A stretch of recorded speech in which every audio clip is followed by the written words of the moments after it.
We got a whole bunch of people at DreamHack there with Andrew. How you guys doing? 2 years, man. We got the whole crew out here in Stockholm, man. This is the whole Kick staff, right?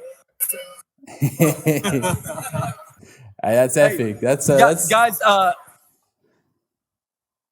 good crew. Quick.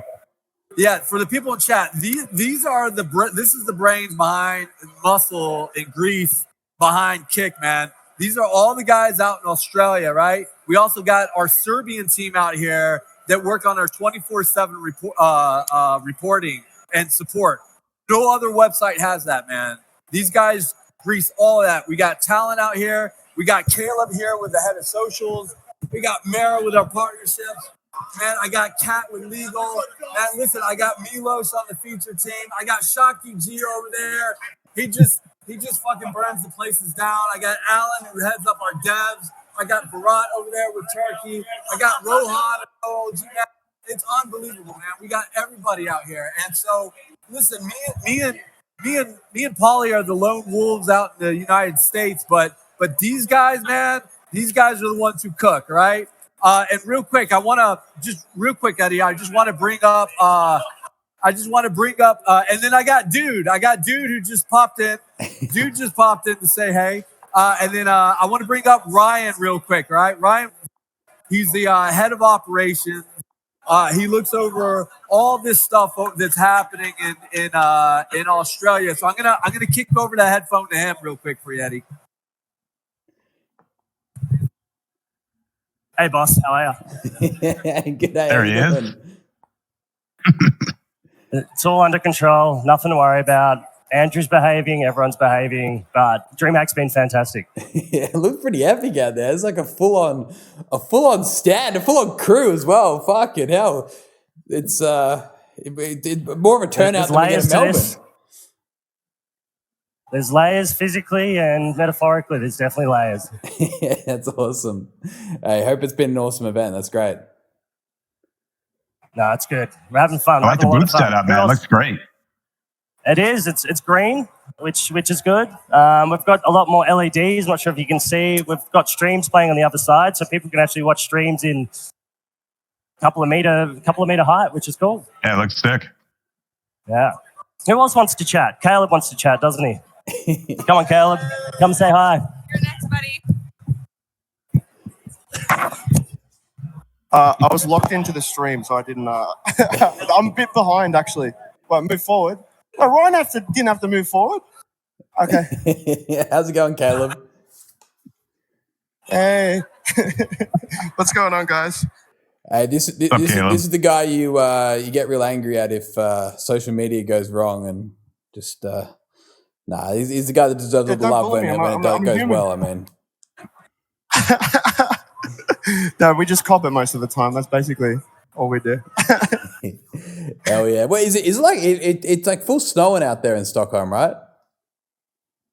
It is fully snowing. Actually, the first night we got here, there was no snow, and then overnight it's unbelievable. It looks awesome here. We all love Stockholm like a lot. Yeah. So, no, it's awesome. No, it looks so epic. We're just dropping by a few. I think we were dropping by like Razor Red's stream and the Leaway, and then I think it was Sophie Bear. And you can kind of see what was going on around there. It looks like a sick atmosphere. It looks like it's all happening. It's unbelievable. I mean, Friday was a little bit slow, and we were like, what is the Euro crowd going to be like? And then today, everyone just leveled up. It's insane. Like, definitely need all the people here. We're all active, talking to people the whole time. The booth's packed. It's exciting. It's awesome to see. Like on the other side of the world, we fly like 27 hours to get here, so it's cool to see the kick love on the other side of the world. I think it's like, from Australia at least, I don't think it can get any further away. Like that is the furthest destination. You've done it. That's what Ollie and I was saying. Oh my lord! I was drooling on myself on the plane ride over. It was I probably shouldn't have said that online, but sorry, not used to this. Should I give this back to Andrew before I make myself a fool? Hey, no, it's all good, man. You keep cooking. Oh, okay, he's gone. Fuck. Yeah, we got to keep the show. You want it back? Nah. It's all good. I'll leave it with you, Andrew. You're leading today's show. I'm in your hands. You run things however you see fit. It's a special event today. It's basically the 2-year Kick Talk, right? The 2-year anniversary, correct? 2-year anniversary Kick Talk, man. And this is how big the crew's gotten. This is only like maybe 40% of our crew out here. The other 60% is out in Melbourne. So we've grown quite a bit in the 2 years, man. So that's mad props to you, Eddie. Thank you so much for like just kicking the door down and just like getting us all in here, man, taking us on this ride. It's wild. These guys are out here in Stockholm having the time of their life, and we're meeting so many creators out here in Europe. We didn't realize how like big this market was for us.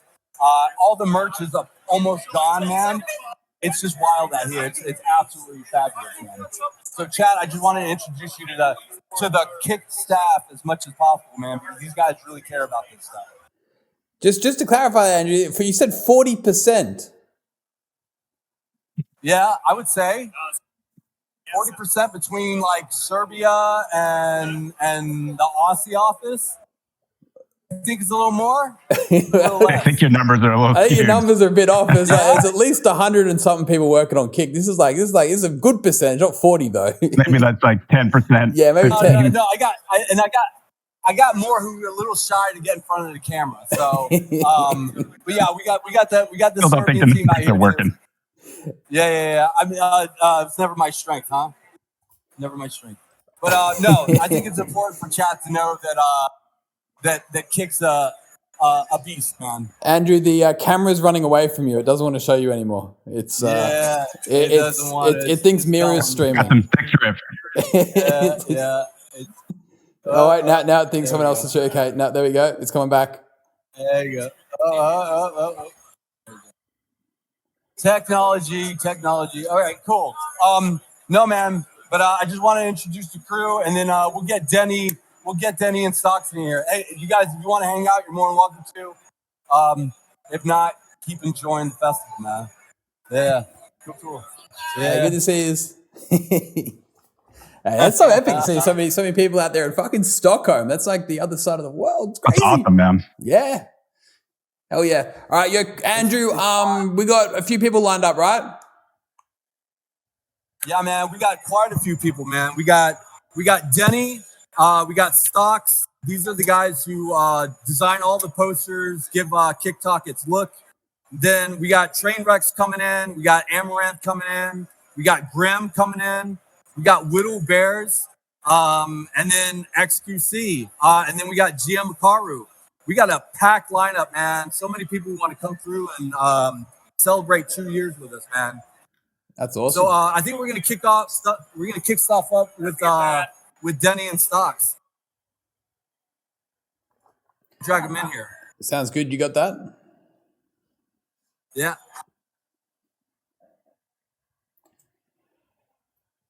Hell yeah. Go camera. Hey. Yo. How's it going? Yo. Hey guys, what's up, man? Good. How are you? Great. Yeah, very, very well, thank you. Awesome. You're Andrew. I think you're kind of cutting out a little bit. I think the microphone's just struggling a tiny bit.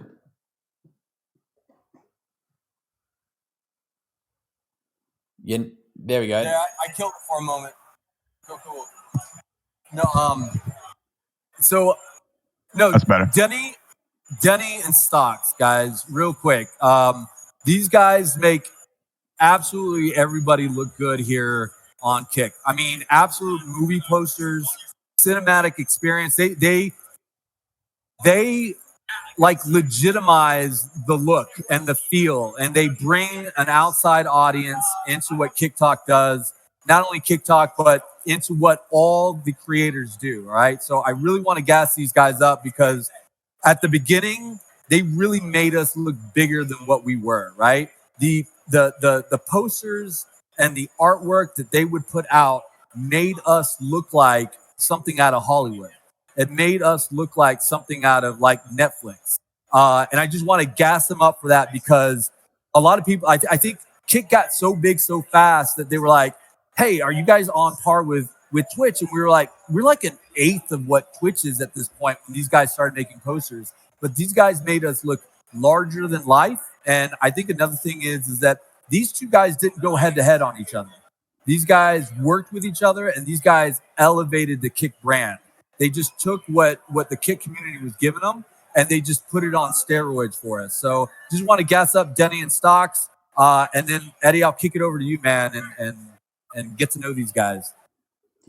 Oh yeah, good to have you guys here. I think I've obviously seen a lot of a lot of the posters and a lot of the graphics that have come out. It's been epic, and appreciate the help that you guys have put along the way. I've got a few questions for you guys, and I'll kick it over to you guys in case you had any from your side. But Denny, as kind of like an artist, for kind of like the Kick creators, what's the overall impression that the community's kind of left on you? Obviously, you work very closely with a whole bunch of people. What's your thoughts on the community and what's been built around it and the people you kind of worked with?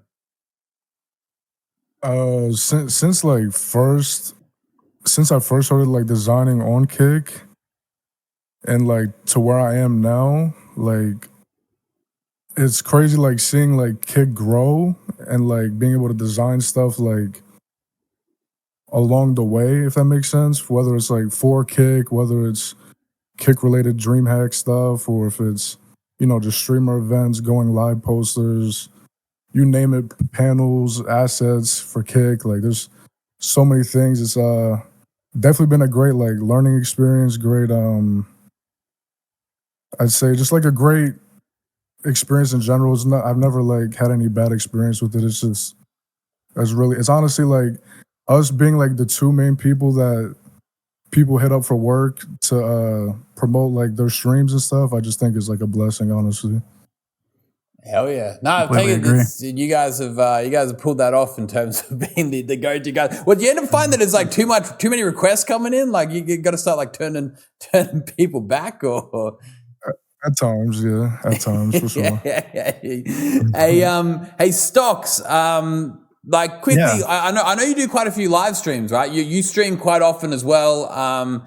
Obviously, the art section on Kick, it's growing a bit. I think there's some momentum around it. Do you have any kind of advice or any kind of opinions on how we can kind of help get more people, up and running, live streaming themselves, whether it's, digital art or any kinds of arts, just that whole section in general, like what we can do to potentially support that from like a community perspective?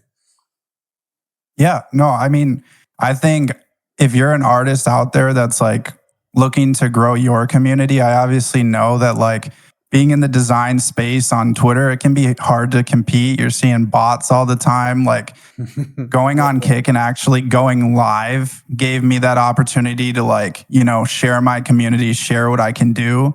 And my clientele's jumped up a ton since I've jumped on Kick. So if you're an artist or a graphic designer, like all the Twitter space can be a mess. You can get lost. Like you can really not find clients anymore with all the bot stuff going on. So going on Kick and actually showing what you can do live can really help you out that way. And I've, got to work with so many people in phase 1, 2, and 3. And that's led to now working obviously with you guys in Kick. And I'm looking at the Stockholm background and seeing one of my wallpaper assets up there. It's just like, it's exciting to see. So definitely recommend just getting on Kick and showing people what you can do and doing it live. Hey, that's epic. I didn't think of it that way. Obviously, it's a competitive space, like a very competitive space. Well, just like anything, right? I guess being able to go live and then be like, hey, look, this is what you're going to get if you buy my services. It's kind of like that tool to kind of boost the business and I guess people can quite literally watch what they're asking you to do live as well, which is sick, right? And I guess at that same time, you're gathering an audience that only continues to further drive potential clients. So I never really thought of it that way, to be honest, but that makes a ton of sense. That's epic. That's awesome. For sure. Just to both of you guys, like in terms of all the stuff you created, I guess, not everything, but you're more so kick specific creations. Is there anything that comes to mind, like a specific asset or poster or anything that comes to mind that stands out or something you remember? Oof. If I had to guess, I've probably done over like 1,000 designs for Kick. I was gonna say it's kind of tough, isn't it? There's a lot of stuff you built or made rather. The one that the one that probably stands out the most is probably like Stocks was saying, for like the face partners that were at DreamHack Atlanta. Not the one that just happened, but the Atlanta one before that. I think I spent like anywhere from like 10 to 12 hours on that piece, like on stream as well. And I was like, there was like, I want to say like 50 or 60 different phase partners in there. And I was just putting everybody in there and like making it like kick branding and stuff. That's probably the one that stands out to me the most because it like took the most time. Hell yeah, I guess I would say for mine would probably be in DreamHack Atlanta. We did a keychain dream hunt. Shout out to Mac Prince. He helped me print everything for that. But we did probably 120 plus custom keychains for creators there, printed 10,000 plus. And what was really cool about that was like these creators were basically, let's say a smaller creator could go up to someone like BB Jess or someone that's been in the game for a long time. And it gave them an opportunity to, like have that conversation that maybe they wouldn't. And then we also had like a bunch of charities get involved, like Cope, for example. And Cope basically came up to us after that event and said, we had people coming up to our booth that maybe would never come up to our booth in the first place because of that. So just all those connections, and then obviously being able to work the DreamHack booth and do designs there was just huge for everyone and just a fun experience all around. Yeah, no, that's epic. That's awesome. That's awesome. Yeah, I think when you start to see everything kind of come to life, like a DreamHack event like that, I guess that makes it all the more real as well. It kind of puts things super in perspective in terms of that kind of impact you're ultimately having, which is great. Yeah. Wait, so you were at DreamHack that for that launch? Yeah, so I was in Dallas, and then I also went out to Atlanta, and I got to work the kick booth there. So nice. Super That's awesome. Cool. Yeah, these guys in tandem, Denny did Dallas, and then Stocks did Atlanta. But these guys created like poster pieces for everyone that came through the booth, man. So right now we got Razor Red. She's not here right now. She's on a creator stage doing another activation, but she's painting pieces for people who come to the booth. So like, we're full circle, man. We're supporting art. We're supporting music. So and IRL and esports. But I felt it was really important to bring on Stocks and Denny because they put so much blood, sweat, and tears into not only the Kick Talk stuff, but like coming out to DreamHack, doing the thousands upon thousands of posters that they've already done for us. So these guys are just like part of the backbone of Kick, man. Yeah, no, I think it's like it really kind of dives into the broader creator economy when you got people helping out with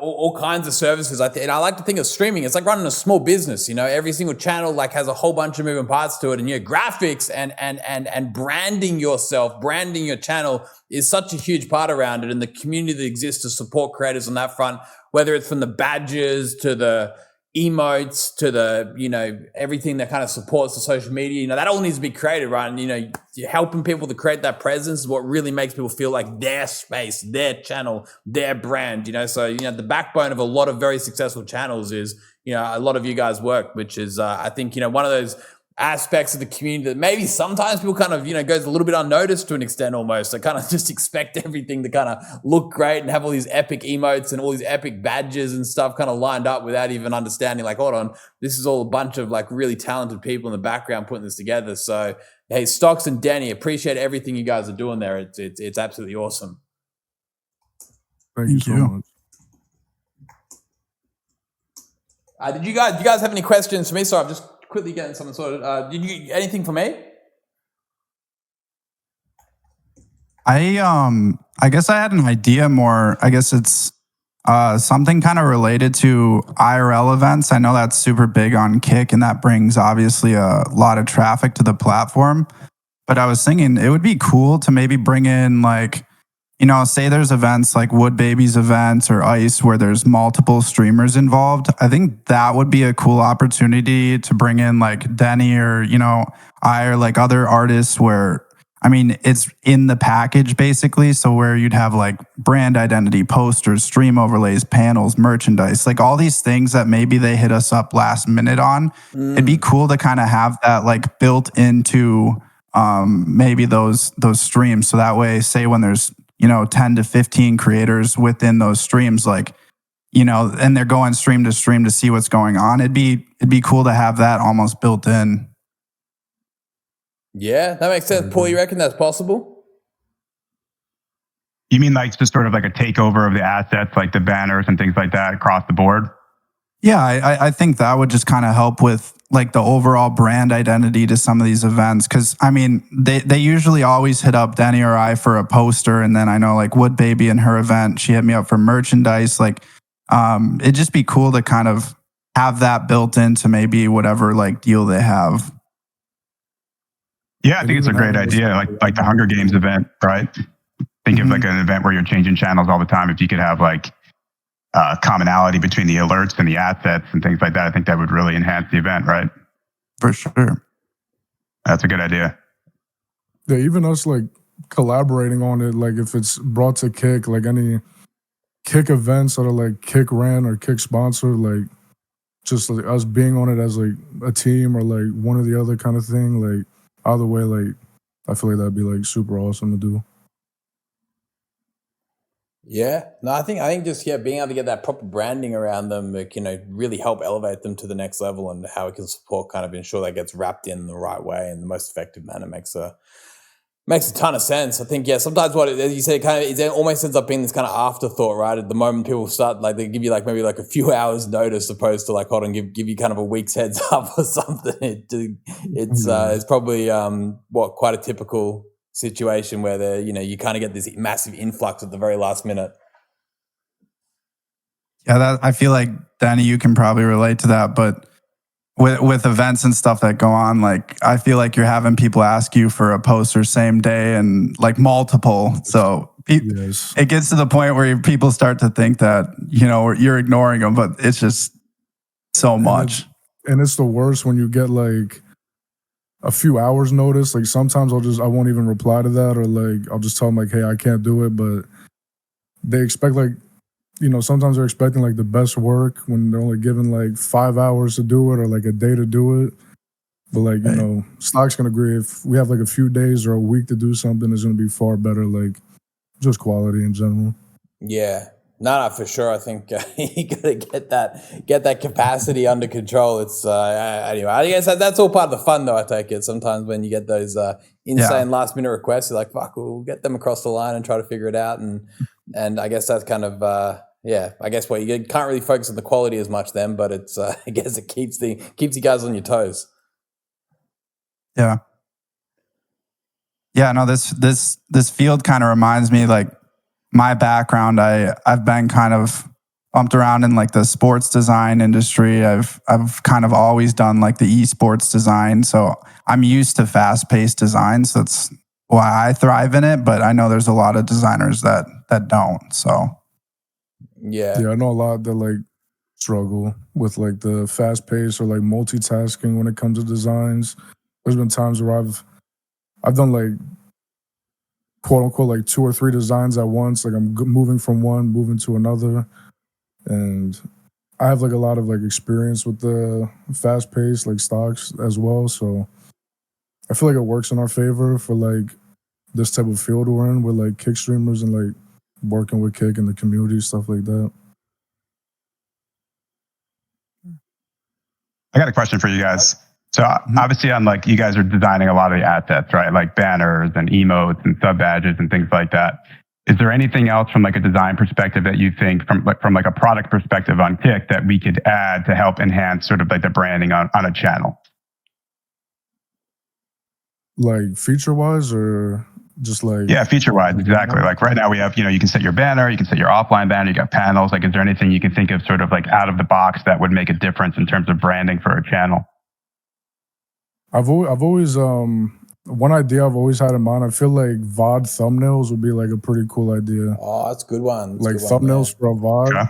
Like we can edit the title already, but say for like Eddie's stream, for example, he could put like one of the posters we make up for like a VOD thumbnail, or if somebody's doing like a, I don't know, they're doing Call of Duty one day, gambling the other, like each different like VOD has like a specific thumbnail that they make for it. I feel like that'd be pretty cool to like organize the channels and stuff like that. That's something I've thought of for a while now.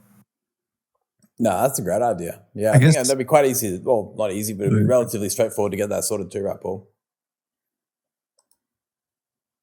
Yeah, I don't know how easy it would be, but yeah, I mean, for sure, we could definitely get it working. Yeah. Oh well, I think a lot of people asking about it, because I think right now it just picks like a random like frame, and you can get some of the most, you can get the most glorious thumbnails at the moment if you catch the wrong second.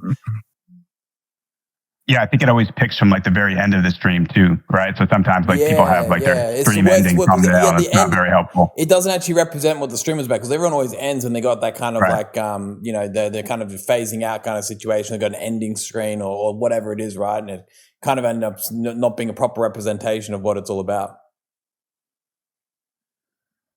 Yeah, it'd probably help more people click onto VODs too, right? To actually watch and see what they're about. Just makes it feel more organized, in my opinion. Yeah. Hell yeah. That would also probably bring more artist traffic to Kick too, knowing that, you know, artists can create thumbnails for Kick streamers too, just like YouTube. Yeah, exactly. But yeah, I guess I was gonna say like one other thing is like the Kick banners right now. That's something that we always like design, but it's one of those things where the size is kind of weird, I guess. Like, I don't know about you, Denny, but like right when like it ends, you have like the two VODs that go over the banner. So like the design space, I guess, is kind of just the sides of the banner. It's like half of it's like covered up and stuff. Maybe if like that interface, I guess, was changed a little, but I understand if that is not an easy thing to do or whatnot. But then just anything like animated, even I've noticed like a lot of streamers come to us for like animated sub badges now. So we have to do the thing where, you know, we make it into PNGs and make it work for Kick. But I don't know. I just like stuff like that, I think could be cool. Yeah, it's good feedback. Yeah, so again, you know, Denny Stocks, man, thanks so much for like all the hustle, all the love that you give to all our creators, man. If there's any creators in chat, definitely hit these guys up. Stocks is X Stocks on Kick. Denny is just DENNY. Stocks, we're gonna help you get stocks, man. I need it. We're just gonna help you get plain old stocks, man. So we'll hook that up after the show and make sure that happens, because I know that X part just throws it all off, man. But hey, man, thanks for helping us kick off episode 20. Thanks for doing like 20 effing posters for us on TikTok, and it's just amazing, man. And I can't wait for the next 20s that you guys do. Every time you guys do a new design, it's always something fresh. Again, it's making us look good, fellas. Thank you for having us. Awesome. No, I appreciate all the work, guys. It's Stocks as well. I'm obviously very familiar with the weekly episode posters, so I appreciate that, man. It's it doesn't go unnoticed. And I think, again, the backbone of so many different channels you guys are. So appreciate you guys being around for the last couple of years now. So it means a lot. Thank you, guys. So much. Thanks a lot, guys. Have a good one. Good chatting with you. Have a good one. You too. Thank you. Hell yeah. Hey, Andrew, I think your microphone, you need to bring a little bit closer, man. We're struggling to hear you. Yeah, our Discord is bumping. Better.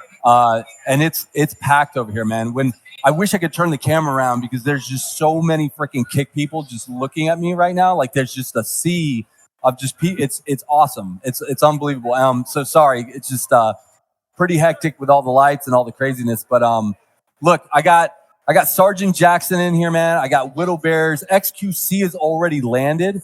It's nuts. So I think what I'm going to do, man, is I'm just going to start bringing people in, because I think that we're just going to have an insane conversation with everyone. If that's just cool, Eddie. Yeah, I'll leave it with you. Whatever you recommend. Cool. Hell yeah, man. I'm just going to start popping people in as they come in, because they're just eager and to get it started. I got SgtJackson coming in here, man. I don't know that he needs much of an introduction. This guy's a Regiment GGOG. This guy's getting subbed like crazy every night. He does tornado beers every freaking night and just puts on a show. I got freaking Wittlebears in here who's probably like hit up every sponsor and nailed down every sponsor that's out there. I think she came through with F3 at first, but now she's like, I'll let her tell you how she's making magic happen by just being a kit creator. And then I got Grym on the music side, guys. Gosh, man, this guy is just again just making us look incredibly good. And when Grym hit the scene for us, it elevated Kick. And if Discord would work with me, that'd be awesome. But yeah, and a big thing is all these guys are first-class creators. These guys are a foundation of Kick. I'm going to kick it over to them, man, and then I'm going to check in on Train and X and see if they're ready, and perhaps bring them in too, and just start chatting it up. Awesome, fuck! It's all here, all happening. Grym, Wittlebears, Jackson, What's Sergeant, up, how you guys doing? Hell yeah. What's up? How we doing? 2 years, huh? 2 years. Let's go. Check it out. How we doing? Good morning. Good morning. Man, that's a lot of energy for the morning. Hey, look at that. Grym's got the champagne rolling. Beautiful. Hey, there we go. What time is it for you guys? Grym, I know it's late night for you in Australia, but can't let him do it alone. Come on now. 11 p.m. here. Yeah. It's too early for all that. Yeah, I was going to say, it's early in the morning over stateside, right? Like, I'm loving it. I wish I had that much energy. It's 5 o'clock somewhere, baby. Come on now. I got a cup of tea. I got you, Sarge. Hey, there we go.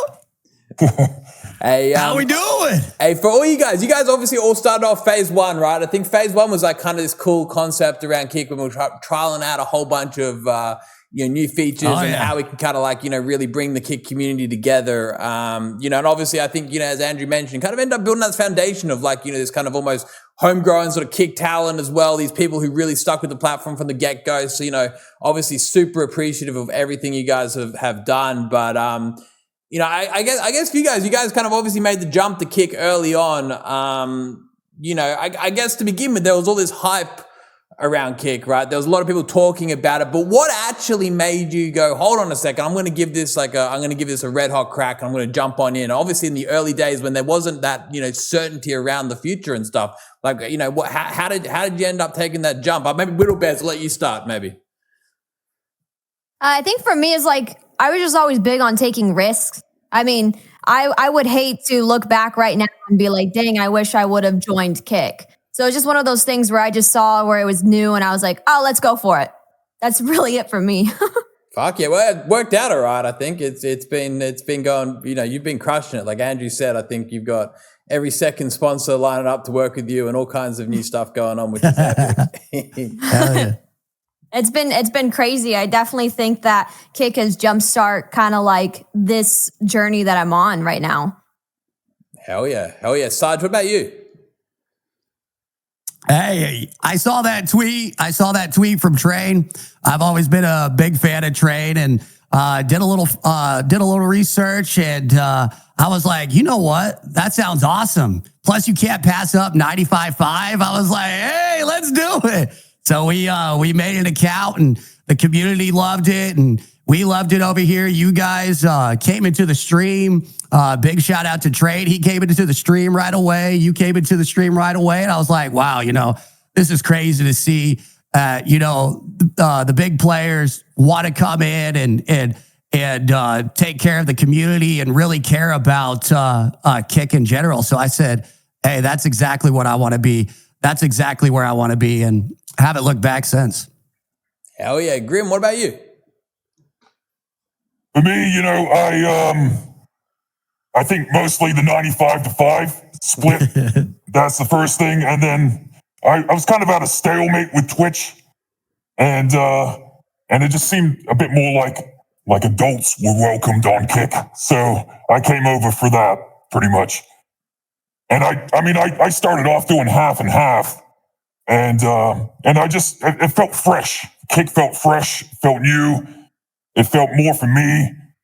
And I don't know, for me, for some reason, I kind of relate Twitch to something like SpongeBob SquarePants and Kick to like South Park. I love them both, but I kind of prefer South Park a bit more. So that's how I came over. Yeah. I reckon that's a good way to look at it. Yeah. That's awesome. I guess, it's got a special place in your heart nonetheless, right? But one can get a little bit more interesting than the other. I just quickly before I hand it over to you guys, obviously you guys are investing heavily into Kick. You put a lot of effort into it.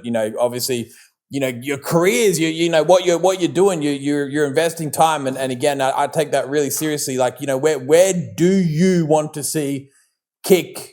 Kind of go from here, right? I know, Sarge, we spoke a bit about this quite recently, so maybe I'll hand this one over to Wittlebears. But is there anything in particular you want to see come out of Kick ASAP? No, start with Sarge. I want to hear what he has to say. Hold on. I don't really have an answer for that right now. I think, personally, I would say it comes from the community aspect, the viewer aspect. We want to give the viewers more to do besides just watch us, right? We want to be able to, give them channel points. We want them to be able to have fun with, maybe kicks. We want them to really be able to invest into the streamer, but at the same time have fun with it. And there's so many cool things that I know you guys are probably working on behind the scenes, but there's so many things that I think that would elevate Kick if we just really, really focus on the viewer base and kind of help them really get to engage with us a little bit more rather than just dropping gifted subs and talking to us in chat.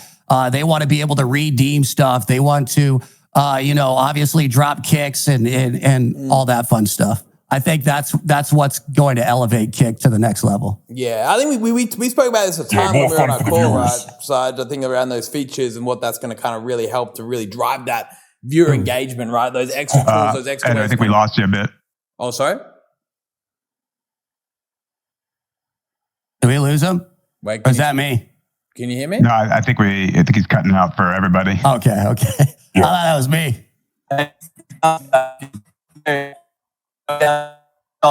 The Australian Wi-Fi, not the best. They got Taco Bell there? Is he on the Taco Bell Wi-Fi? Wait, all good now or not? Yeah, he's coming back in. There he is. Yeah, you're good now. It didn't freeze for me. I could hear you guys all good. I was like, what? Must have been like an upload issue. You're good now. Yeah, so I was just saying, Sarge, I think we kind of went over that, right? I think there's so many features, so many different ways to engage the community. And when the community can get more engaged, I guess that's just great for you guys because, you continue to snowball that community into something bigger and bigger and bigger, build that retention and everything around that, right? And then that just, again, I think a lot of those things you mentioned aren't hopefully too far off. So, we can just help. And then I think it's about expanding on stuff that hasn't even been done yet, right? And kind of really trying to figure out a way to really sort of go, okay, hold on, how do we take that to another level than, instead of just what we've kind of, what's expected almost. But, really looking forward to doing that for sure. Grym, you yeah, and then even on sorry. So you go, Sarge.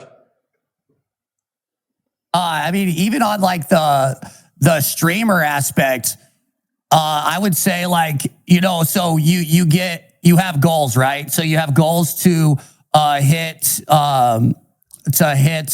the check mark, right? To get verified. Then you have goals to get into KCIP. But then after that, I want another goal to achieve for the community. I want, what do we got next? Whether that's, direct subs impacted, whether that's viewers impacted, or even if the monthly chatters, if we could get the next goals, like something to continue to strive for, I think that would make it even more fun and more enjoyable, not only to the streamer but like my community. We love pushing for goals, and I think they would get behind that as well. Yeah, No, I think that's an epic part to add in, right? I think like people love that sort of like North Star almost, that kind of way to get people hyped up and like engaged in, right? Like the goals and everything you can kind of achieve from that is awesome. There's a few plugins that can do that at the moment though, right? Like I think there's a few bots that kind of support that where you can kind of like, embed that almost within the stream. I'm not different sure. goals for different things. Yeah. You know what would be really cool? Just sorry to interrupt. Like from like a musician point of view and like a graphic designer artist point of view, you guys have like tabs, right? Tabs on your channel page for your about section, for your videos, for your clips. I think it'd be really cool to try and integrate, like maybe on the settings or something in your dashboard, you can select if you're a musician or a graphic designer or something and kind of have your own tab for your music to upload your music or upload your portfolio. People can, commission you, like a call to action button they press and they can like send you a message to get a commission maybe. Things like that would be pretty cool. Kind of because live streaming has evolved from, from gaming to IRL stuff to creativity stuff and just giving the creators more power to have all their stuff on that channel so they don't have to click off channel to go view their music. It's all just there. That would be pretty cool to see. Yeah, that makes sense. And a bit different. Yeah, I think if there's any way to kind of almost add in those extra sort of layers to upload content, sort of, push what you're using. And he's a robot. Well, we're losing you again, Ed. Oh, fuck. I think I know why. I might disconnect for like a second. Hold on. We back? There we go. We're back. Yeah, you're good. But yeah, I think to Grym's point, just adding in more kind of layers to let people kind of upload and interact. I think like live streaming is one thing, but like, the video on demand in terms of like how you can upload to that, how you can kind of like make your channel more of like your corner, your space, like, being able to showcase as much as possible is just epic, right? I think it allows it to kind of, stem out from just being just a live platform to being something a bit more that represents whether it's arts, music, the whole lot, right? A whole bunch of potential out there. I think that makes a ton of sense. I think Awesome. kind of like for me, like the question is like, what's next for Kick? What's the next big thing? And I think the cool part about that is like, we don't know until it happens. And it may not be these integrations or updates to the site. The next big thing for Kick could be one of these creators coming out and doing something so massive that it hits headlines again and, kind of just brings more awareness to what Kick really is.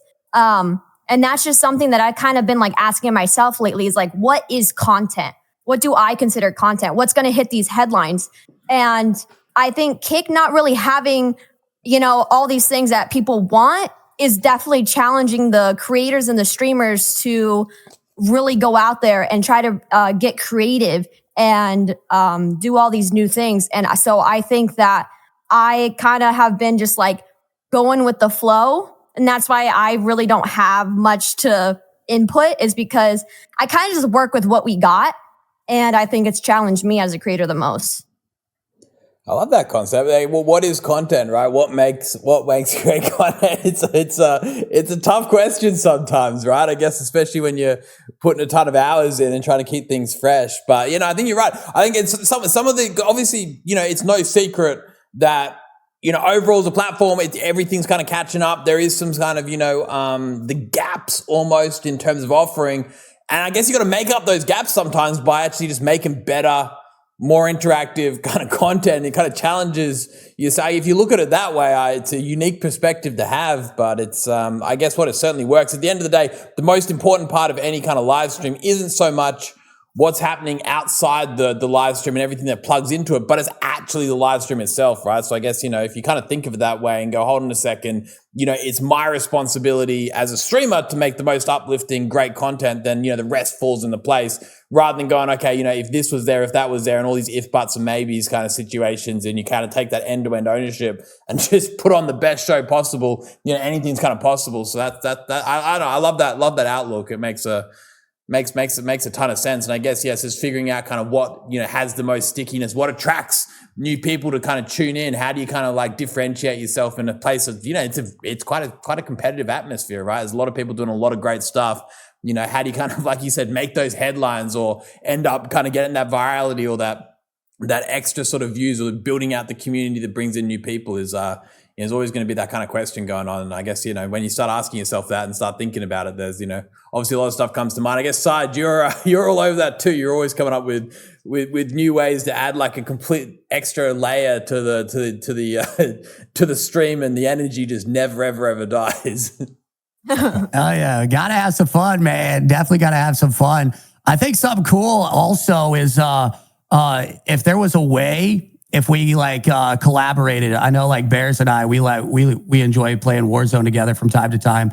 But if there was like a way, like whenever I go live and I could like tag whoever I might be playing with, and then so if somebody saw my title, they could click on that person's name and it would direct them to their stream. I think that'd be pretty cool. You can do that already. Or you can do that already. We can? Yeah. You just add them from their username in your title. I'm a bot. And it'll direct them right to it. And then you're good to go. Yeah. It's only I think it's only on web though. I think it's only on web at the moment, so it might not be on app. Okay. But yeah, you can definitely get that one across the line. Yeah, I think that we've kind of silently rolled that one out. I love that. One thing I will say, like coming off of Twitch, sometimes less is more. And I found the dashboard for Kick is really clean, really neat, tidy. On Twitch, I went on there the other day. I was like, what the fuck? There's so many different tabs and like 50 different fucking things on the side you gotta like go through to find one setting, you know? So I think from a developer perspective, keep that in mind, you know, the less is more. I think it's always great, nice and clean. And you guys have done a really good job on that with the front page revamp. And I mean, the dashboard's been great ever since too. Yeah. I think simplicity is key, right? I think, sometimes you overcomplicate stuff for no good reason. Like, it's about just kind of understanding, hey, what's the core things that people actually want, what people are actually going to use, and kind of like, you know, put that front and center. And then, you know, rather than, because I know what you're talking about, sometimes things can get overwhelming, right? And especially as a new stream, I think you always got to look at the lens of like, hold on a second, you know, what's happening when someone fires up their live stream for the very, very first time? How are they interacting with this product? How are they getting used to it? And if there's like, say, 1,000 things that you got to choose from, you're like, holy fuck, this isn't for me. This is too complicated, right? So, I think that's a big part about the way we think about it. Is like, obviously we've got a lot of veteran streamers on Kick, but a big sort of aspiration of ours is like, how do we get the new streamers on Kick? Because that's like that next generation, right? That's like, you know, hopefully going to be the people who are, you know, the big names, you know, whether that's you guys or whoever else. We want to make sure people are, you know, up and coming are the ones choosing to join. So, you know, keeping things simple has always been kind of a core sort of tenet of ours when thinking about how do we design stuff out. But completely on the same page there. I think it has to be the kind of situation where you can kind of show the creator dashboard and the go live process to anybody, and they don't get scared or too daunted by the whole experience. That's for sure. You guys have, I didn't have any more specific questions. You guys, do you have anything for me or anything you wanted to bring up? It's been, I got something for Paulie. Hit me with it. What do you got? I know it was like when we initially rolled out the new app, we had the ability to go live stream from the app directly. Is that going to be something that we roll out in the future? Is that going to be something in the near future? Because I've had a lot of people ask me, they're like, hey, you know, this was a cool idea, and then they took it away. Is that going to be something that we bring back or not? Yeah, 1,000%. I think like that's the natural progression of the application is to be able to stream live from it, right? It just makes the friction for new content creators to go live on Kick much less, right? It's something that we built and we tested, but we built it on like our current app, right? And there was still a lot of progress to be made there. So what we decided to do is just sort of shelf it and build it on the new app, which is, you know, releasing in the near future. Oh. Wait, lose me? Right, Paul, I think we lost your, I think, is that Discord playing up? Yeah, I don't know what that was. That was weird. Might be. What was that? Yeah, we lost you there, Saj. You Yeah, that was wild. I'm like watching it. I'm like, what just happened? No, I heard everything though. Yo, Paul, Oh, we've sounds lost great. we've I lost think- your sound completely now. Oh, no. I reckon that's Discord though. I think that's Discord.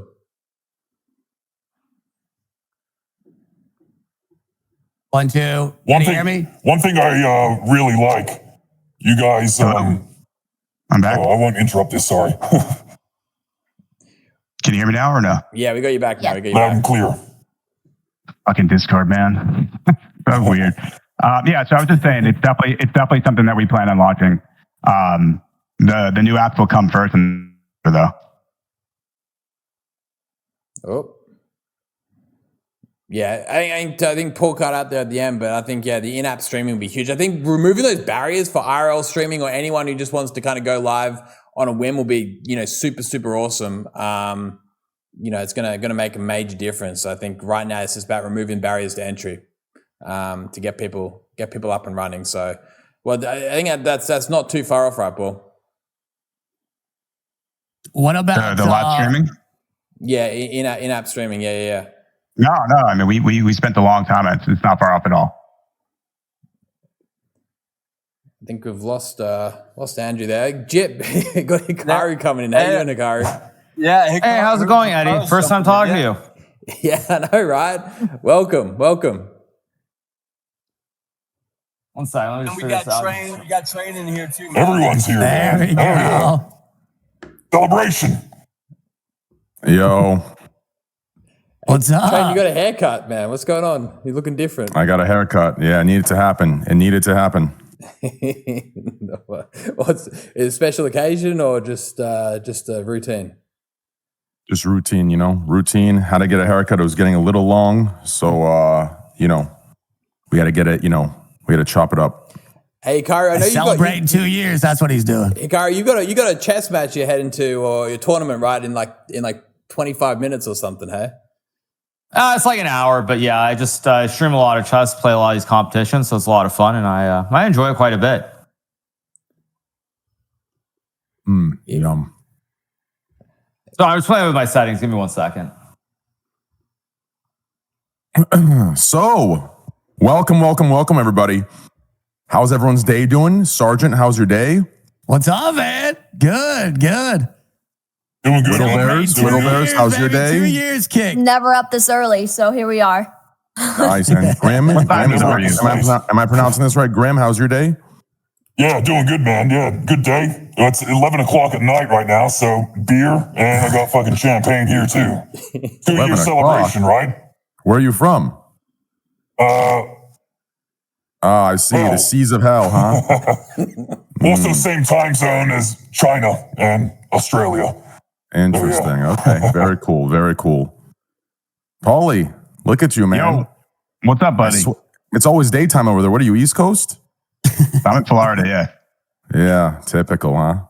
Look at you. Yeah, it's nice. What a cutie. You look so good. You look so handsome. Out. I can tell, man. Yeah. I've been trying. I'm getting old. I got to keep it going. Yeah. I'm pushing 40 over here. Yeah. There you go. And now look at this Eddie guy, huh? His biceps get bigger and bigger every week I talk to him. Keep getting bigger and bigger, bro. Jesus. Teeth whiter, biceps bigger. Wow. This guy, huh? Hairline better and better. Yep. That's crazy. And then we have Hikaru. Look at him. I was playing on my settings. Sorry, you guys. Sorry about that. That's okay. How have you been, bro? I'm good. I'm down here in Florida, so you're still up in Canada, right? It's pretty early for you. It is. It's very early. Nice. Yeah. How was that Caesar salad? You still think about it? Sometimes. Yeah, it was a good Caesar, huh? It was really good. Yeah, good stuff. And then Santa Maria. How about you, brother? Are you muted? You having some lag issues over here? My fucking camera's taking a shit, man. But yeah, I'm working on it, man. I'm in Stockholm with the rest of the crew out here, man. We're wrapping up our last city with DreamHack, so it's a little bad for us out here, but it's nice, man. No. And XQC, you looking good, bro? Looking like an actor or something. Got the fresh fit. Got the little the clothes stand in the back. The room's looking nice. Wow. Nice Christmas tree, man. Oh, thank Looks you, man. like he was eating some Nutella. Yeah. Just I didn't get to get breakfast, but it's all good. I'm here. What are you trying to do, good, buddy? So good. Yeah, I'm good, bro. I'm just, I woke up at 6. Eddie told me this thing was at 6:30 a.m., right? And apparently it was 7:30 a.m.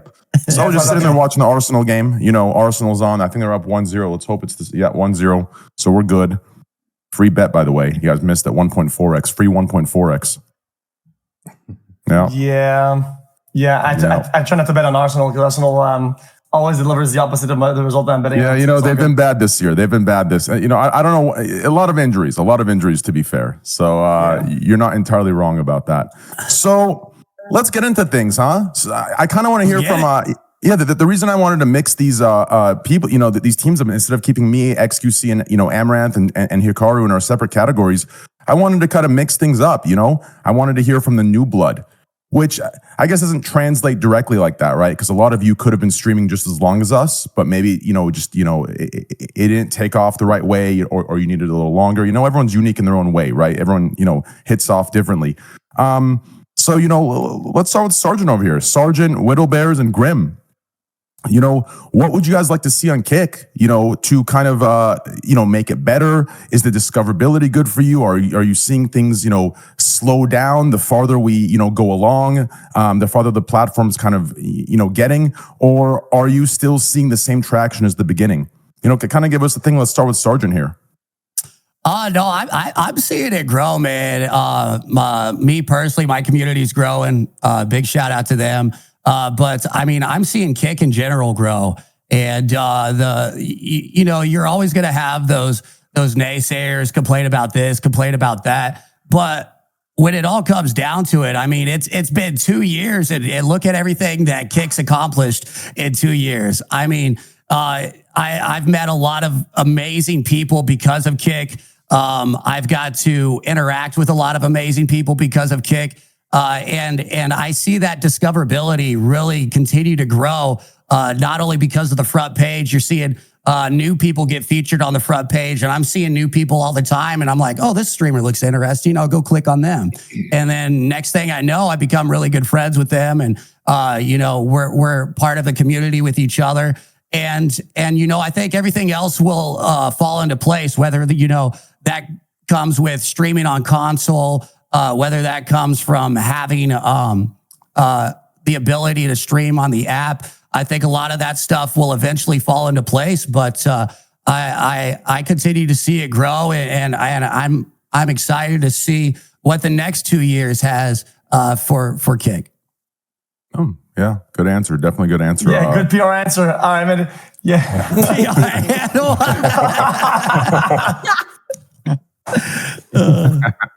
I think for me, discoverability with Kick comes from the creator themselves. I think that Kick is honestly just a platform for us. And as far as us getting out there and being discovered, necessarily that's what we're doing off stream, not just what we're doing on stream. And that's kind of like one of those things where I hit the live button right now and I'm kind of like, I know I'm not producing the content that I want.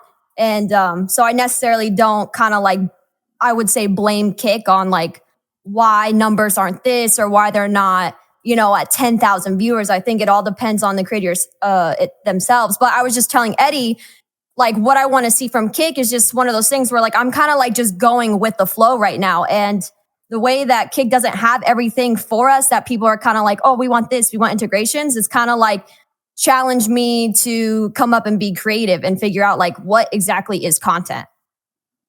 Yeah. I think to add to that, I think we're entering a new era of discoverability across the board, not just on Kick or on Twitch or whatever. It's just across the board, where you're seeing creators that are pretty much getting their grassroots growth, not from the platform itself, but from other places. They're kind of exporting that discoverability from other places to the place that they stream from. They make most of their content.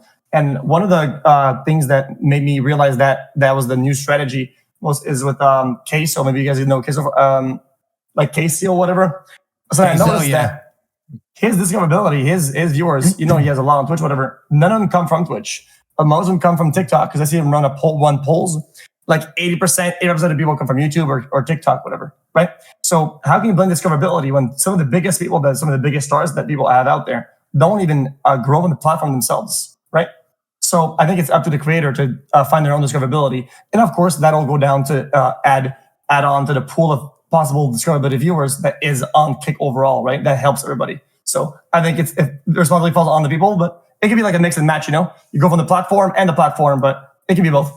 I agree with that completely. And I think Eddie has a pretty good idea of that. I think Eddie's main priority from the last time we talked is to get the best product possible, right? So if the streamer's responsibility is what XQC said, which I completely agree with, is the streamer needs to go out there, network, do whatever they need to get their, discoverability as high as they can, then it is Eddie and, everyone at Kick's responsibility to make sure the product that these streamers bring the viewers to is at least at a competitive edge to compete with other platforms that the viewers can go to. So I think that's where the teamwork comes between, developer, site owner, and its streamers who choose to stream on Kick. So hopefully, I think we just need to work on bringing those two things together, and maybe doing more of these productive conversations to keep everyone on the same page. A couple of things that I really like that Kick have done to help with discoverability. First big thing is obviously the DreamHack partnership. That's an international event, so more eyes on Kick and the streamers across the whole world. And they have the Kick community page, which I learned a couple of the staff, I believe, Eddie, maybe you can confirm, that they work around the clock to clip content of old-sized creators and post it online on Twitter. The Kick Picks with 100 gifted subs. And you never really saw that with Twitch. Twitch didn't have like a Twitter page they promoted smaller streamers on. It had to be like a special day or something, and you'd see a post up on a certain streamer, like one person. So that's something really cool that Kick does to help creators that I noticed over the 2 years that they've brought into the mix, which is really cool too. Yeah, I think so that's what they did about a long time ago. I remember we were speaking about like DreamHack, whatever, and some people didn't really see the value and they were kind of like downplaying whatever. And I didn't really agree, because the reality is that having a foothold and having something that materializes some of the online stuff into real life is like a big deal, right? It's like whenever you go to a con or you go to a DreamHack or whatever, right? As a streamer, even though you're used to seeing just people in chat and maybe seeing names, seeing badge levers, seeing donations, seeing just letters, whatever, whenever you see somebody in real life, like a real fan or real whatever, it makes everything kind of come alive, like kind of real. And having these events like at DreamHack, super important, because it makes Kick real, and it makes it puts them on the map, Otherwise, and I think that's why these endeavors are really important. Yeah, it makes them more official. I agree. So, what do you guys want to see? Wittlebears, Sargent, and Grym. What do you want to see more of? Do you want to see more, larger creators get signed? Do you want to see more mid-sized creators get signed? Small creators? Do you want to see, more work on products getting delivered faster? What exactly would motivate you? What would, kind of make Kick more official in your eyes and help you, grow? We can start with Sargent, I think. Or Grym, or honestly, and Kick kind of already does this already, but I want to see more of it. Bring in Drake into it. I know X has got a thing coming up with him, but getting some people that we look up to and collaborating with some of the streamers that we enjoy watching. I think seeing more of that and being able to see how viewers could win money or whatever. I think that's gonna also help as well. Yeah. I think to stay competitive and to even go ahead of I think there's a point, right, where at one point Kick will have all the tools that they need to make features like really happen kind of fast. Of course, some of the things are very difficult, like the app and then the Xbox thing and all of that, right? But things like I think channel points and drops help out a crazy amount when it comes to overall platform discoverability and overall like just platform, like putting on the map or whatever, right? There are some big events that happen So I'm like on Twitch or whatever. Well, with drops, right? That I'm sure it's coming up to kick at one point, or at some date, and that helps like everybody. Like it helps the game devs, the streamers, the creators. It helps the viewers, the platform. It's like a crazy thing. So I think some of the big points, in my opinion, that will help out a lot. Definitely channel points and drops, but I think it's coming in the future. Eddie? Yeah, no, channel point's huge, right? I think it's such a great idea. It's so simple, right? It just creates engagement. I think, back to the point before the you guys are making, right? Like there's so many people that come onto platform, like from the analytics we see that like there's so many people that come from like TikTok, YouTube, everywhere, right? They come on to Kick, but it's about keeping them there. That's obviously the most important aspect, right? Is increasing that kind of average time on site, and how we can kind of go about doing that. Implementing, well vetted features such as like channel points is no brainer. Drops, of course, is incredible for retention. I think there's a bit of debate around like the kind of audiences those attract, but they're still no brainer to add, right? It's a great way to integrate and work with like these publishers as well, and create great relationships. But no, I think it's also about thinking about what else is out there that's next as well. I think there's so many great things that have been proven to work. And we're kind of like right now we're in that stage where it's like, okay, we need to get like up to parity with those proven features, whether it's channel points or bunch of other stuff that other sites have. But I think it's like kind of what's next for streaming as well, right? Like what's the next big update? Because the landscape's changing. Like you said, like Queso, for example, he's a good example of someone who 5 years ago, that kind of streamer didn't really exist, who just brought in these viral clips and developed out like a huge audience on the back of that. That's a question for X and Train. Like, well, where do you guys see kind of streaming heading, right? Because it's changing heaps. Ever since you guys started, like, what, 7, 8, 10 years ago? I was going to say, like, do you kind of see things getting shorter? Like, there is a bit of a trend now that, people are starting to stream less hours for different types of content. What is kind of the future of live streaming in your opinion? You must kind of think of this from time to time. Yeah, I think it's kind of hard because there's not a lot of examples of those people, like the big ones that are making a way, that are kind of doing it different. There's not a lot of you can't really make it like a case study, right? But something that I've noticed a lot is short form, like low attention span stuff, and uploading it to other platforms, TikTok, whatever you make it, X, whatever. All the short skit, clickbait, like that's what, unfortunately, depending on how we see it, that's what's working the most, right? And it's very interesting. It's almost mind-boggling to see, like, some of these guys, let's say Jinxie or Case or whatever, right? They came from nothing and then went big, massive, from other platform growth, right? So what's to say the next person that does that isn't on Kick or isn't on whatever, right? That's just it. But yeah, short form, definitely short form. I think people are moving away from gaming a little bit. What we're seeing is new game releases and like big AAA company games are not hitting the benchmark that they used to in terms of like viewership or whatever. Not that I give a fuck. But it's like those metrics are kind of going away. People are doing more like just chatting, IRL, skits, kind of like react. And I think that's what it's headed. But where is it headed next? Nobody knows. If I knew, I'd be doing it right now. Yeah. I think, I think XQC hit the nail on the head with that. I do think we're going to see a separation of, because, right now streaming is like extremely mainstream. Everyone wants to do it. Everyone wants to be a streamer. Everyone wants to, do what everyone in here is doing.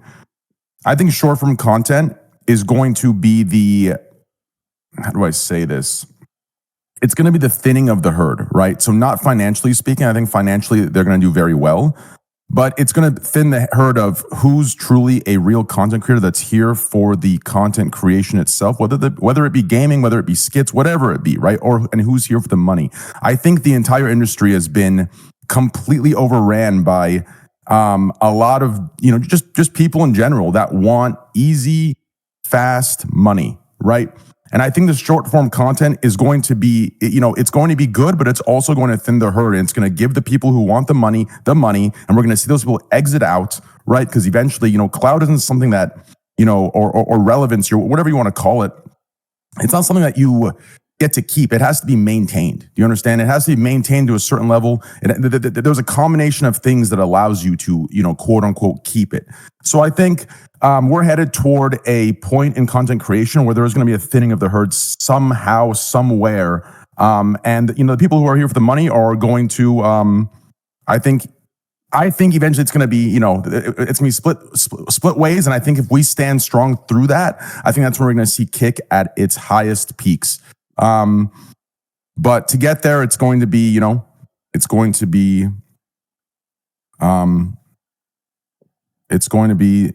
take a lot of patience and take us just working together, Yeah, Mike, on that, I don't want to kind of oversaturate the conversation by talking too much, but I know it's a lot. My opinion, by the way, the talk of money needs to go. My opinion, in general, I think it muddies the waters, it tarnishes everything. I think there's no point talking about money. And the fact that these days a lot of topics that people talk about, on X and all the big clips, are usually about money, right? And money used to be never be in the conversation ever when it comes to streaming, right?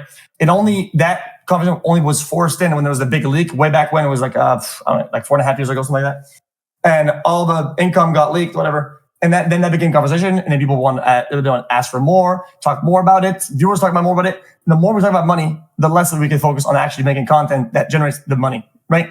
And I think that's a big problem, especially with the big contracts or whatever, right? That discussion of money is always bad, and it's shown to be bad. And I think that's it's just crazy for me to see it, how it used to be very, very hidden, which way it should be, in my opinion, because who cares? And then now wide open, and everybody's talking about like crazy. Yeah, I think if we want to see Kick do its best work, I think it's smarter to take the slower path, the slower but correct path. And that path is going to be saying no to people who think that they're doing us the favor by coming over to Kick.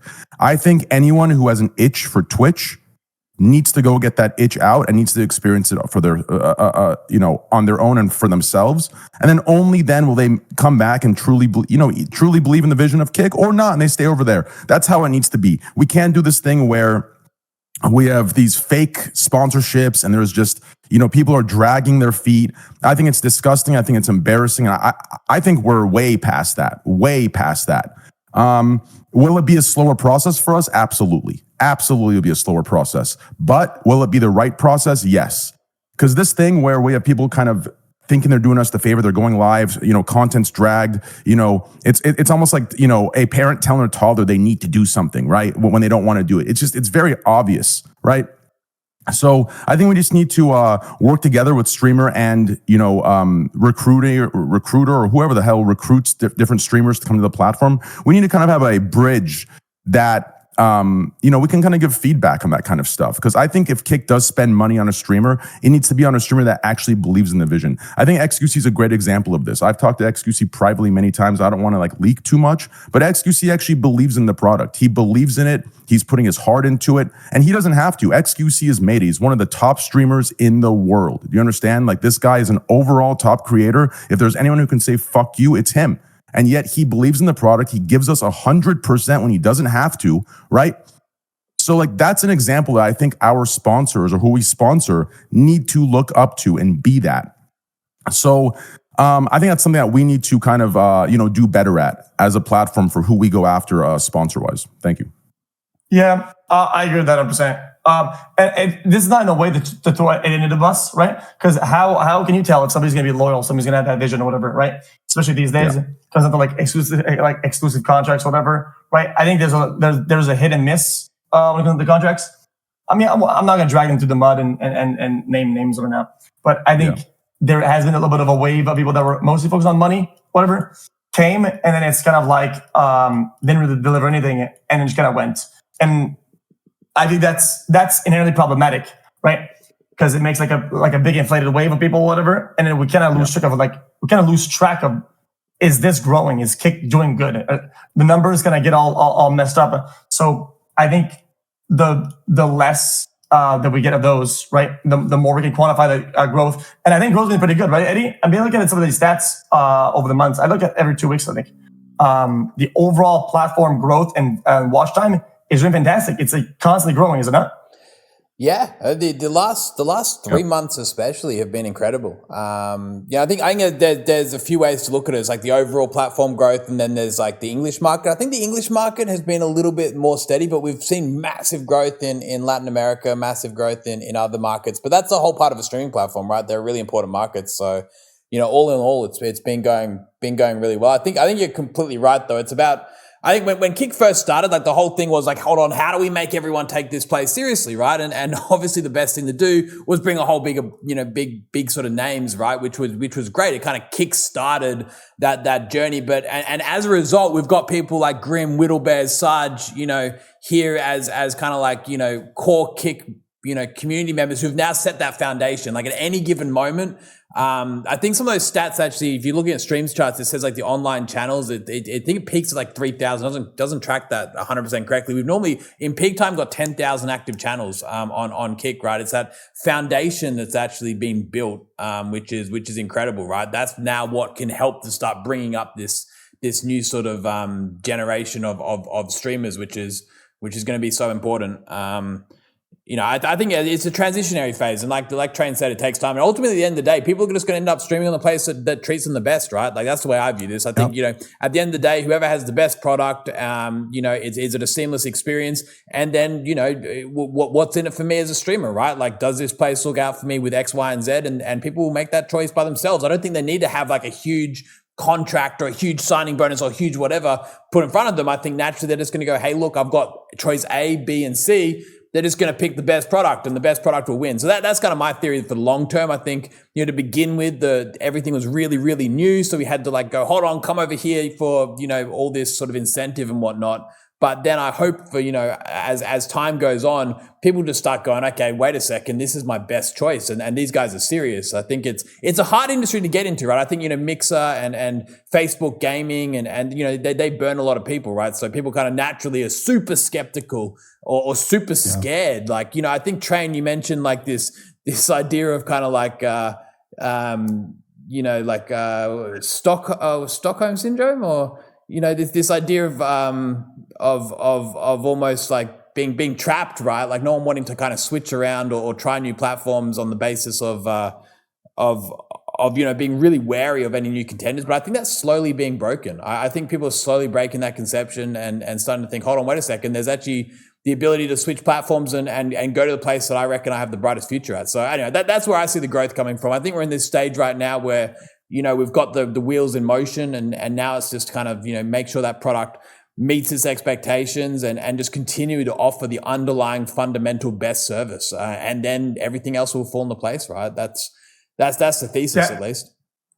Yeah, definitely. Like it's why earlier I was like, I didn't want to go too hard on it because I don't want to like be too harsh on it, right?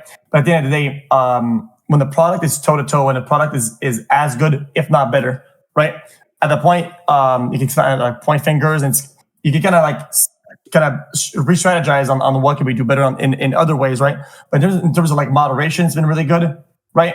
We've had kinks at the beginning with some of the creators that were problematic. That's gone now, and a lot of the things that people used to point at Kick at, why is Kick bad? Why is it? Because back in the days people would say, Kick bad, right? And then all the points that made Kick bad are mostly gone now. The degens are mostly gone, right? There's no like big people that are being problematic that aren't being banned, and there hasn't been a lot of outstanding people that are continuously damaging the platform, right? And that's one of the big reasons why people were criticizing Twitch, right? And the Kick is now doing good with that. That's what they're good. But then it comes down to like the product, right? Which is my personal like goal in terms of what I want to see this do good is that definitely it comes down to like channel points and then make sure that all the apps and all the people that want to watch can watch. It's like the most foundational goals ever, right? Like if somebody can watch, if somebody wants to watch, they can watch, right? Whether it's from an Xbox or I don't even know, man. Wherever, whatever, yeah, just anything, yeah. They have to watch on a handheld a keychain, that has Tamagotchi, an app built around. Yeah, goddamn Tamagotchi. It's crazy. I thought a Tamagotchi was like a dildo. That's what I thought it was. Is there something that has a similar name? Am I tripping, guys? Like, is there something that's a similar name to Tamagotchi that's like a crazy dildo? I asked Amouranth. Oh, perfect. Amouranth. Oh, shit. Good working. Good morning. Hello. Hello. Hey. What's up? Hi. Hi. What's up? Is the video working? Yeah. Yeah. Yeah, we got Okay. you. Is this a bathroom? Yeah, it's a hotel bathroom in Vegas. Oh wow, you're getting crazy over there, huh? Real crazy. Yeah. Yeah. It's just F1 weekend. Oh, is F1 yeah. is F1 in Vegas? Forgot about that. Wait, Oh, wow. did you go to the garages and the grid or whatever? Did you get the paddock? Yeah, I did it last night. It's pretty cool. No. Wait, you went to the paddock in the garages? Yeah. Damn, I had that with Eddie. And I even got to go on the grid with all the fantasy, but it was crazy. Can we get like a bet going in this Discord right now of if Kick's gonna get last place, second to last place, or third to last place in the F1? Yo, come on, man. Really, dude? Really? They made it qualifying like the second race last night. That was cool. Good for them. Yeah, I'm kidding. I think I wanted to pick up where XQC left off and where someone else before him left off. I think we need to find a happy medium of when we listen to, how do I say this? Like, we have to find a happy medium of when to listen to the people and when not to, right? Like there are times where yeah, that's correct. There are times where we need to have like our Kick needs to have its own like core rock solid principles that it always like relays back to or refers back to. Because let me tell you what, I'll bring up some examples just to kind of keep drama off of this. I won't bring up names, but how many times have we seen people crying, right? Screaming from the rooftops of certain streamers being allowed to stream on Kick, right? They cry, they scream. We're talking massive Twitch streamers doing this, right? Then they get banned on Kick, and now they're freely streaming on Twitch, and no one's saying a single thing. They're not banned on Twitch. They're streaming on Twitch, the exact same content, and no one is saying a fucking word. These are the people who are screaming from the rooftops to get these streamers banned on Kick, and now that they're on their platform, Twitch, no one's saying a fucking word. So now we have to realize that a lot of this outrage culture and cancel culture isn't coming from some actual a place of fact or some moral stance they're taking. This is coming from pure jealousy. Kick is making waves. They want to see Kick fall. And now, unfortunately, it seems like maybe sometimes we're, deciding to act from the wrong places. So I think we need to find a happy medium of when to listen to the people and when to tell them to shut the fuck up. Because otherwise we're going to end up in a situation where we're going to ban half our people and they're going to be over there and no one's going to say a word about it. So I think that's something important we need to do. But Train, isn't that a problem just in general with culture? I mean, period. It's like whichever side you're on any issue, like you're just going to support if the people you like do it and others don't. I mean, I think that's just a general problem. It's just, the majority is always silent, and it's very tough. Like for me, especially in something like chess, there are probably a couple thousand people on the internet who sort of dictate policy in a way that you'll see with like LSF, or at least it used to be that way, in terms of what creators do. And I mean, I think that's the biggest issue is how to sort of get that, change the view that people have of Kick. Because I definitely see a lot within the chess community that many people still, Kick is terrible, like Twitch is fine, YouTube is fine, but Kick is the worst thing that's ever existed. And that's, I think, the biggest hurdle. Yeah, I think that's something that might help is actually having some events that make Twitch viewers come watch Kick. Because I feel like they just listen to the bad press and don't actually give it a chance, don't even make an account, don't even come and watch what like the non-controversial people are doing. Like, I guess I was kind of toying with the idea. I know on Twitch they have streamer awards and there's a lot of like political distaste towards it because it doesn't seem like it's really fair. But I thought something funny that we could do, being like the basically heel of the platforms in their eyes, would be the like anti-streamer awards with the like maybe Falling Star award, kind of like a parody of it. Just something that like makes people actually come watch and is funny, and then maybe they'll give it a chance because they want to, they'll probably make an account because they want to come shit on people, Yeah, I agree. At least roast, like a roast. Yeah, roast would be fun. XQC, go ahead. An idea that I had for growth a while back that I didn't follow through on. Things like tournaments and challenges or whatever. Like I think tournaments are a big or like community run events that involve other communities or other streamers, whatever. That is mainly streamed on Kick, right? Like if the main broadcast being on Kick, I think that's a big deal. Like it's why I want to make like tournaments or whatever. I think that's like that's something that I think helped the platform a lot. It's how I started watching Twitch initially, right? Like there was a big tournaments for like StarCraft and League of Legends. That's how I started. Yeah, I think it's important for us to do. Absolutely important for us to do. That's something I think needs to happen. We need something that brings people to Kick and gives them an actual taste of what Kick is, because I cannot tell you how much it annoys and pisses me the fuck off when I see one streamer get the headlines for Kick, and then everyone, these comments, everyone, the titles, the larger creators just shitting on every single Kick creator, when it is just not the case. That one creator that's done a shithead thing is not at all representative of the platform or of its creators. And yet we get the shit end of the stick. So I think in order to, kind of surgically bypass that, I don't even want to say it's unintentional. I want to say that's intentional. Just from being just from being so jaded, being in the scene for so long, I want to say that's intentional. And that's just coming from jealous shithead people. And I think in order to combat that, we need to, roll something out that brings people, that requires them to come here, make an account, and like Amouranth said, kind of get a taste of what Kick really is.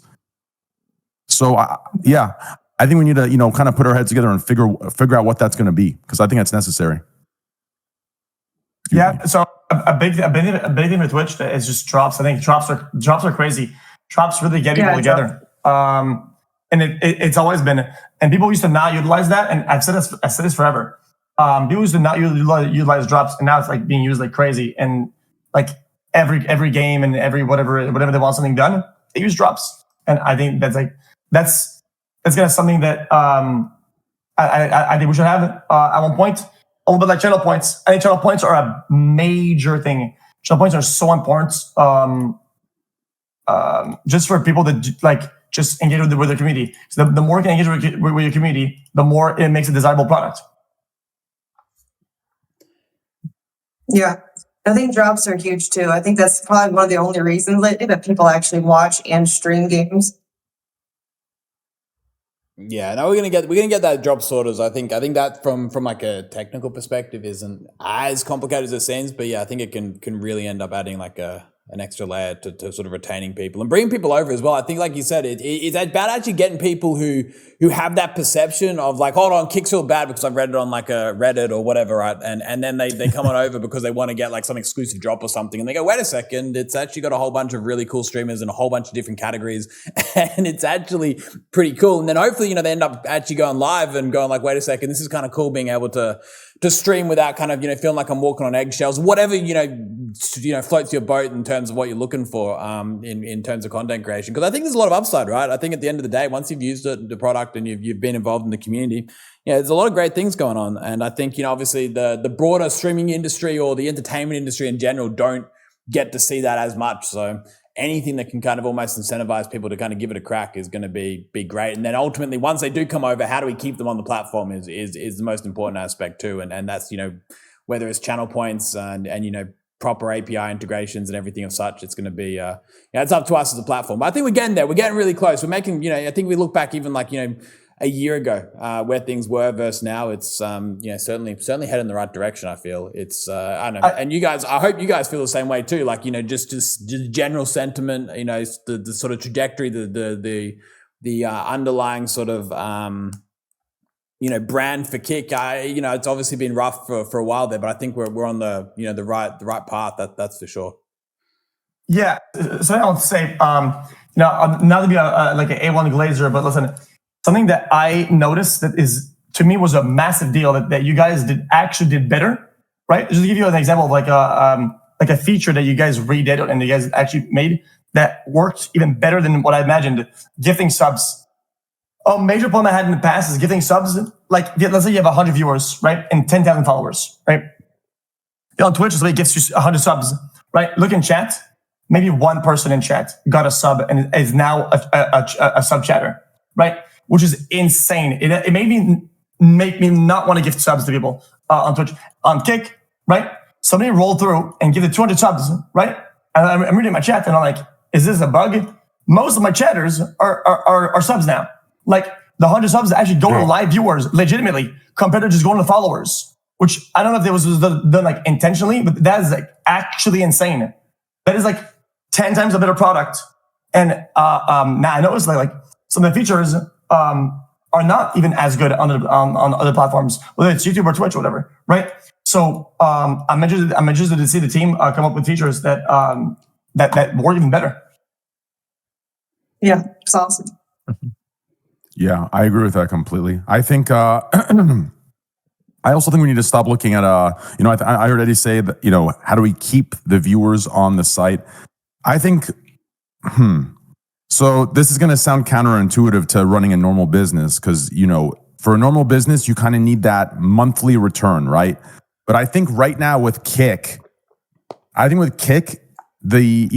Eddie and others understand it's an extremely long-term, it's a long-term journey, right? It's not a journey where, in the next year, everything takes off and, kicks off and it's massive, right? This is a long haul journey, right? So I think what we need to do is stop worrying about how we're going to keep the viewers that come to Kick on Kick. I think right now our main goal needs to be, right, just a reputational thing. When these viewers come on Kick, they need to see, you know what, Kick's not that bad. It's just like any other live streaming platform. This is actually cool. There's some great streamers on it. And then we let the other platforms destroy themselves like they already are. And all it's going to take is one shift of events. That's all it's going to take. One shift of events, and then Kick will take over. I think we need to stop looking at these short-term goals of how can we keep this viewer here, keep this viewer there. I think all we need to show these viewers is Kick can do it. Kick's here for the long term. Kick is no different than anything else. It's going to be better if anything, right? And then when these other platforms destroy themselves, that's when I think people will come to Kick and stay on Kick. And it's something that happens naturally. I don't think it can ever happen through force. It's just one of those like trend phenomenons that just kind of it kind of takes fire randomly and for unknown reasons, it just takes off. And from there, it snowballs. That's what we have to wait for. So it's a game of patience. And I think our only job right now is to make sure our product is the best. And that's it. That is literally it. And if anything, maybe we create some events that bring people over to give them a chance to see that Kick is no different than any other platform. Thank you. I think we meant that people keeping them there, right? Is that through discoverability, somebody clicks on the website, right? If the product is good and good enough and up to par, people stay, right? I think that's like a pretty general thing to say is just you want the product to be good. I think that's super important. It's like foundation level one, right? That the product itself is good, not just the streamer, but the product itself, right? And when it comes to keeping people on the platform also is having people live, having a wide variety of people that are playing and doing decent and different stuff. That's super important. That unfortunately, this is my perspective. Some of the kids that got banned recently, like there was a bunch of people that are doing like IRL and crazy stuff, whatever, right? And I thought they would think, okay, well, if I'm gonna lose my career, whatever, I mean, I'd rather maybe tone this down and continue to be live, whatever, and to deliver that. But a lot of them got banned like at the same time, and that really sucks to see like a lot of value lost that people didn't want to like recurve some of the stuff that they were doing, whatever, right? Because one of the main things that keeps people on the platform is if somebody's offline, where do I click, right? Is there somebody else that I might like, right? And like Aiden is gone. I mean, it is gone anymore. That was a problem, and it's like transitioning, getting a grassroots streamer, the streamers to watch. It's important that and it's long haul, right? So the vision. Yo, X, I think is that him lagging or is that me? I think that's who's him. lagging. That's him. Yeah, I think that's X. Guys, I can't tell you. I think the server is lagging. No, am I tripping? I think it's Discord. We were having this problem before. Yeah. I don't think it's X. Yeah, because, well, I said the solution in there. Yeah. Someone needs to boost the server to level 3. Y'all can't run a podcast out of the channels, and this thing isn't level 3. Level 3 gives you all of the like HD, the high megabits per second, everything. Yeah, it also makes it so when it's not like as chaotic and bad. Remember that in this training, it would break, like it would break. Oh no, everyone's breaking. Yeah, the X was struggling to hear you, man. It's breaking up. Yo, Train, can you boost the Discord server? You got like some credit cards lined up. You can figure that out now. Bro, he's bugged too. Look at him. Hello? My shit was cooked. Yeah, someone's got to boost the server. Hello? Hello? Yeah, we got you, Train. You're good. X is a robot still, though. Boost this server. Excuse me. Wait, that's actually a thing. You have to boost the server to keep. I didn't even know that. Yeah, you have to boost it. If you go to the top, you see boost. Where the fuck did it go, actually? Yeah. So you just click right next to Kick Talk, you click the drop down, and you go to server boost at the very top. Yeah, drag XQC in if you can, Eddie or Paulie or Santa. I got it. Oh, we're dropping like flies. Yeah, you have to drop all. You have to drag all 3. It's because they can't see the channel. I don't think I have permissions to do that. Yes, Andrew, you able to drag him? Boost this server. I don't think I've ever boosted a server before.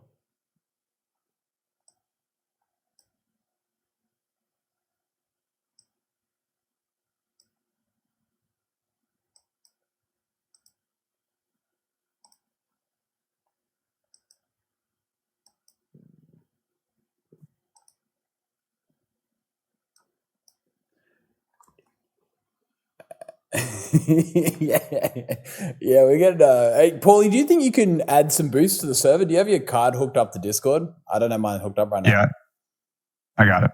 I booked. I boosted it a little bit. I got it to level 2. Oh, you got it? I think we're good. There you go. I got it. We got it. I got it. Yeah, we're good. I think I just bought some crazy shit. No, XQC to 2. Oh, damn! XQC just bought 10 of them. It's a smart way to get people buying the yeah. There we go. Everyone's coming back now. We're good now. Get it back. We're good. So X, I don't know where you cut off exactly. It was kind of like, yeah, it was going downhill. I'm not really sure what boosting is, but I boosted the server. Good stuff. There we go. We're good. Is it good now? I boosted it. We're back. There you go. I think you got boosted like 7 times. Yeah, I boosted it 10 times. Yeah, you did. Yeah, I saw it 10 times. Yeah. Oh man, these Atletico. I didn't know you could do that. Back in the days, I think it was only per person, right? Like, oh yeah, not anymore. Look at that. Yeah, it's gonna be better quality as well. We kind of lost like the last 2 minutes of what you were saying, X. I don't know if you remember what you were saying. Nah, it's just I was just talking like keeping people on the platform, whatever. I think we took a pretty big hit with the people that got banned or whatever, because they didn't want to recurve their content without like all the garbage. Because some of it that they were doing isn't all bad. There's a part that's bad, and something that I had to do way back in the days for me, for my career, is that I was doing this and only this was bad. And if I just chunked it out, I get to keep the rest of it, right? And a lot of people that got banned didn't want to remove the bad part. And then now, unfortunately, what happens is that a lot of common viewers that they had that would click on each other's stream. This guy's live. I'm going to go to this guy. Kind of lost a big pool of people at the same time. But again, it's the long haul, right? And our goal is to have a longevity. You have to rebuild that. And it's why I didn't want the fact that the English viewer base, whatever. Yeah, but now it kind of stagnated a little bit, right? That's just because there was a coordinated, like a lot of negative events that happened. But I think it's being pretty healthy. Yeah, I think the problem is we're in a situation where we have found ourselves we found ourselves encountering a lot of shameless people. That's the problem, right? See, I've noticed this over the last 2 years. We have streamers who come to Kick and they want to do, Kick allows people to be a little bit more free, right? Not fully free, but a little bit more free than any other platform allows, right? Any other official platform, I should say, right? Yet people don't take that and say, oh, wow, this is amazing. I can be a little bit more free. I don't have to look over my shoulder and worry about losing my job for the next 2 months, right? I'm not going to worry about an opinion I give or something I say, right? It's much better than Twitch or YouTube or any of these other platforms that literally take away your pay for 3 months over some, a mildly sexist joke you tell your friends, right? The problem is we have people coming in and they're not thankful for that. They're not saying, oh, wow, thank you. Let me stay, in these lines and enjoy that extra freedom, but not cross the line. No one's doing that. Everyone wants the extra freedom Kick gives times 1,000. They want to come here and they want to say some hateful, crazy fucking shit, pretend it falls behind 6 different legal rights they have. Like, it's the most shameless, disgusting thing I've ever witnessed. And here's the crazy part. Even when they get banned on Kick, they go on Twitch and act like a good little fucking angel pussy boy, right? And they don't complain ever again. Do you understand? We need to find a way to fix this. Because for some reason, we give fucking, we give an inch to these people and they want, 10 fucking yards. So we need to start figuring out how we're going to, fix this situation, because people are getting shameless. Do you understand? They are getting shameless, and it is coming at the cost of Kick's reputation now, right? So I think we just need to be better judges of character when it comes to who we, work with and who we decide to, I guess align brands with, right?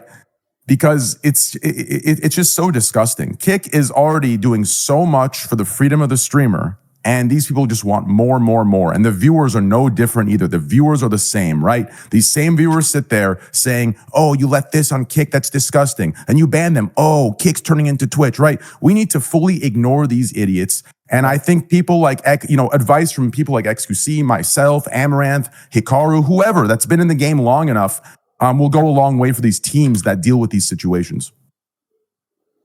Thank you. Yeah, I think it's really dangerous. I think it's like these streaming platforms in general or social media in general just ends up becoming kind of like led by the loud sort of people on social media. And I think, trying to make sure moderation policy and just general policy across the board is decided internally, based upon some trusted opinions, then you just stick to it, right? And all the noise that happens elsewhere, you just don't become reactive to it. I think that's kind of what changed the streaming landscape in the last sort of 5 years was all the negative headlines, and suddenly the rules got super strict, and then naturally people have to react, and I don't think that led to the best decisions. So we talk about this internally heaps, is just try not to be too sort of concerned about what's going on. At the end of the day, it's whether it's breaks community guidelines or it doesn't, that's the only thing that matters. But I think, Train, you're right, is right now is certainly attracted a whole bunch of people who are like, holy hell, I've got a bit of freedom. And then, with the clip farming and everything else that goes on at the moment, suddenly people saying crazy shit, and then Kick kind of gets dragged through the mud, unfortunately. And then you end up in a situation where you have to ban the person as well, which sucks too. We don't want to ban people either. So it's kind of this vicious cycle. But I think the best thing is people kind of starting to figure out what's acceptable and what's not, right? I think maybe we gave a little bit too much leeway to begin with, and then therefore people kind of, tried pushing the boundaries as far as they could.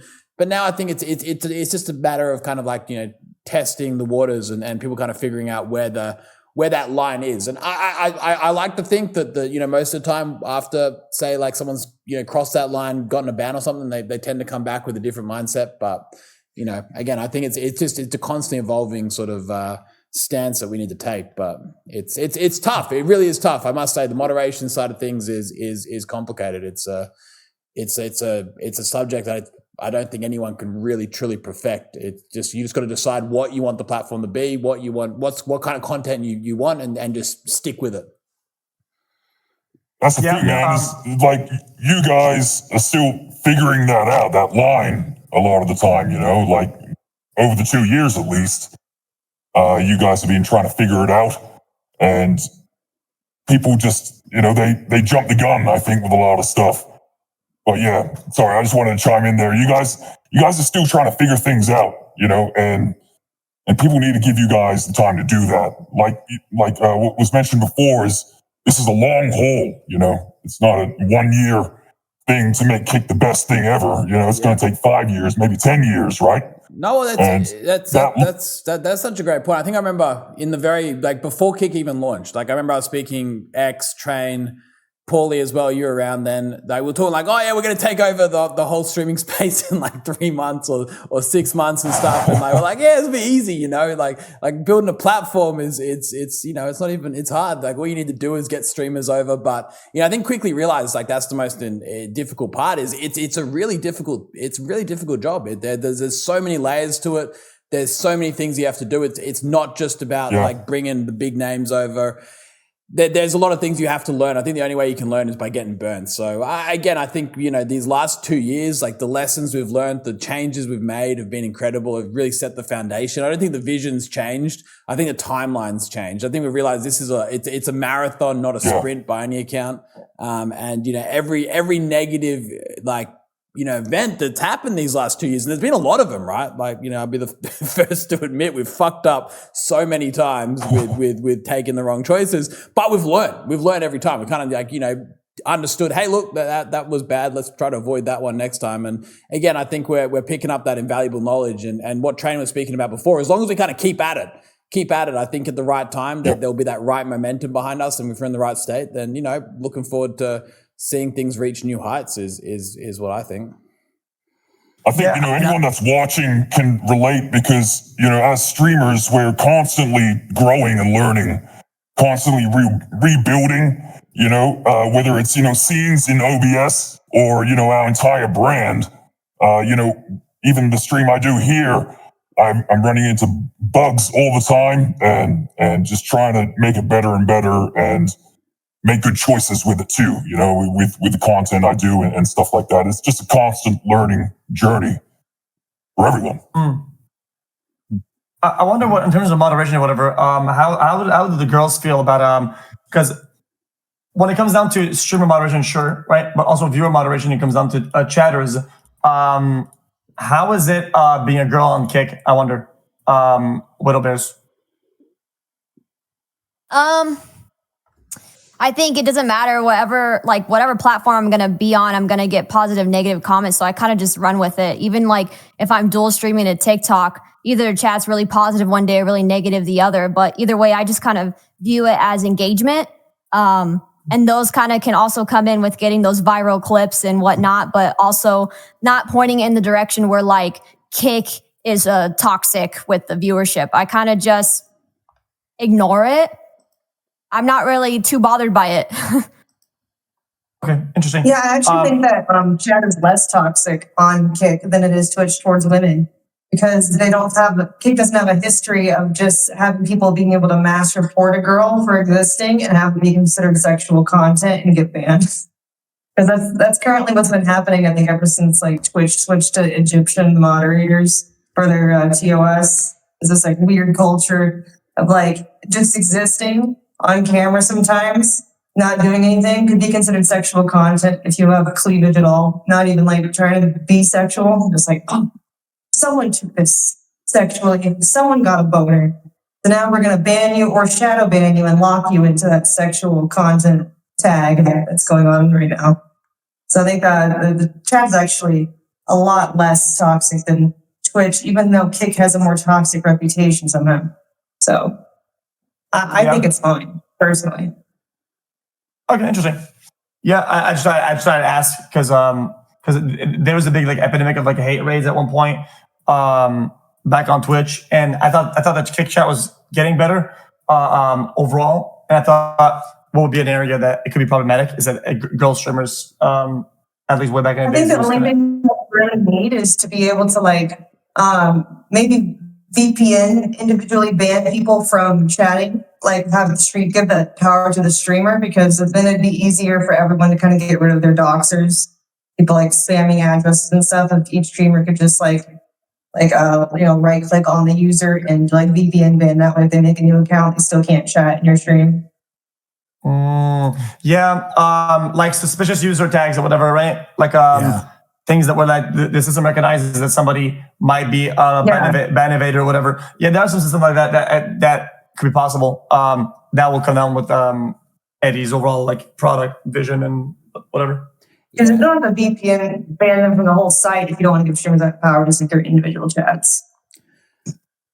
I think just moderation tools in general. Just we need a lot of work on that front. I think we got like you got the bare basics bans. Like even my chat's getting botted kind of right now, and I think that there's certain aspects and things we can add in to do way better, which we're kind of working on. But yeah, it's pretty awesome to hear that you mentioned that like the difference between say Kick and Twitch in this example. It's noticeably not as bad in that sense. That's great. I think sometimes it's the chat culture that worries me the most. Is that sometimes we've allowed some of these communities to come on Kick, and then those chats kind of end up like hurting other communities. But if that's not the case, that's awesome to hear. It means we're definitely cultivating the right sort of audiences.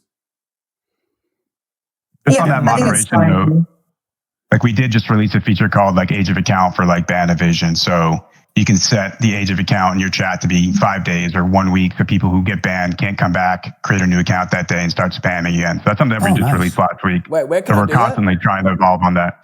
You can do that in your chat settings on your dashboard. I didn't even know that. And you can set the age of account for people to chat. Is that just for banned accounts though, or is that like new accounts in general too? That's anybody. We can potentially make it because if you make it for banned accounts, we won't be able to tell if somebody makes a new account that's not banned, technically. Wait, Paulie, the only issue I can see with that is if you converted directly from Twitch or some other platform and been like, hey, come watch me over on Kick, and then they can't talk in your chat. Yeah, we might be able to make like a queue for that to just be like allow, versus it's a positive and negative for sure. Ed, it's in like go to your creator dashboard, go to your community chat settings. Oh, community chat settings. It's on the creator dashboard. Yeah, I think it's good to have like a knob that you can turn, right? In terms of like crisis, whatever you think it's either like chat bot or something. I get those sometimes. People like a flood of bots. Having like a button you can click or a knob when things get too spicy, whatever, is really, really good.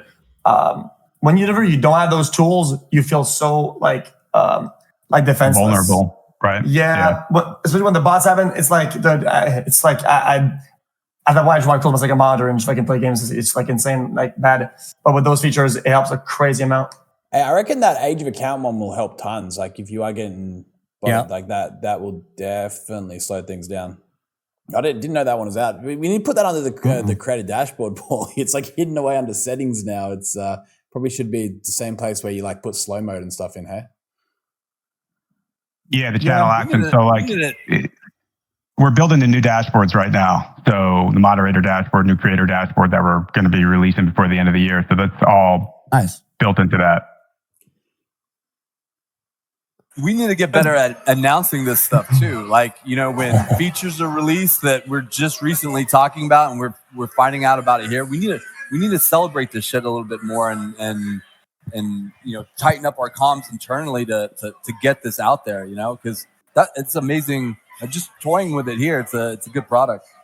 Yeah, agreed. I think that Kristen, for you guys, I think definitely maybe start having the platform talking like a community update or like weekly or bi-weekly like patch notes or whatever, right? Like this is happening, whatever. Like it sounds kind of silly, but for video games, something I used to love a lot is getting like actual patch notes. Like, hey guys, this week here's what we did with the product, or whatever, right? And I read that shit.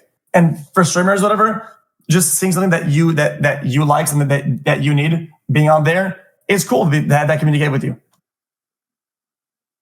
I don't know if we had that or not, like a TOS update or like feature update or whatever. Because some of the features that I had a problem with, I didn't even know were actually updated on my dashboard the other day, and I ended up using one of them. Yeah, I agree. We can definitely communicate better. I think there's like tweets that go out every now and again, but I think that could be like more centralized on platform place with like patch notes and stuff. I think we did that really early on and they were great, but we kind of like faded them out. But no, it would help heaps for at least communicating all this new stuff we have going. Yeah, it could just be like a different like Kick page or something that you can find like at the bottom of the page or something like that, right? like some of the feature where you remove like the chat reactions. I think it was really good because that thing was complete trash for me. I hated it. You know, where you could click like the little emoji at the bottom, whatever, and it would go like every time I would go live, it would click the rage emoji or whatever, and it was unbearable, right? But now that we can turn that off, it's like that's way better. Yeah. Yeah, I remember. I agree. I remember those first few streams. Oh fuck's sake, X. Bro, now my whole chat's going rage emotes. Yeah, I think they're going on for like 3-4 hours on that first stream of yours with those emotes. Yeah, I loved it way too much. I wonder what chatters want. I wonder what people chat.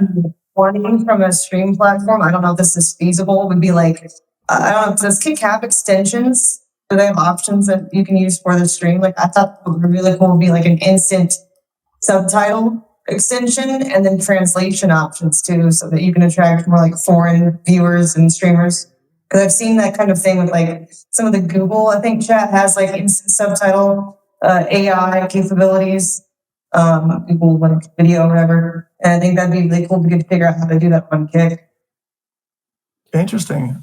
Yeah, I think that's like there's some technology that we've been playing around with, right, Paulie? I think we had like a proof of concept up and running that was doing, I believe it was English to Spanish. But yeah, I think that's becoming a real thing. I think on VODs, like it's super.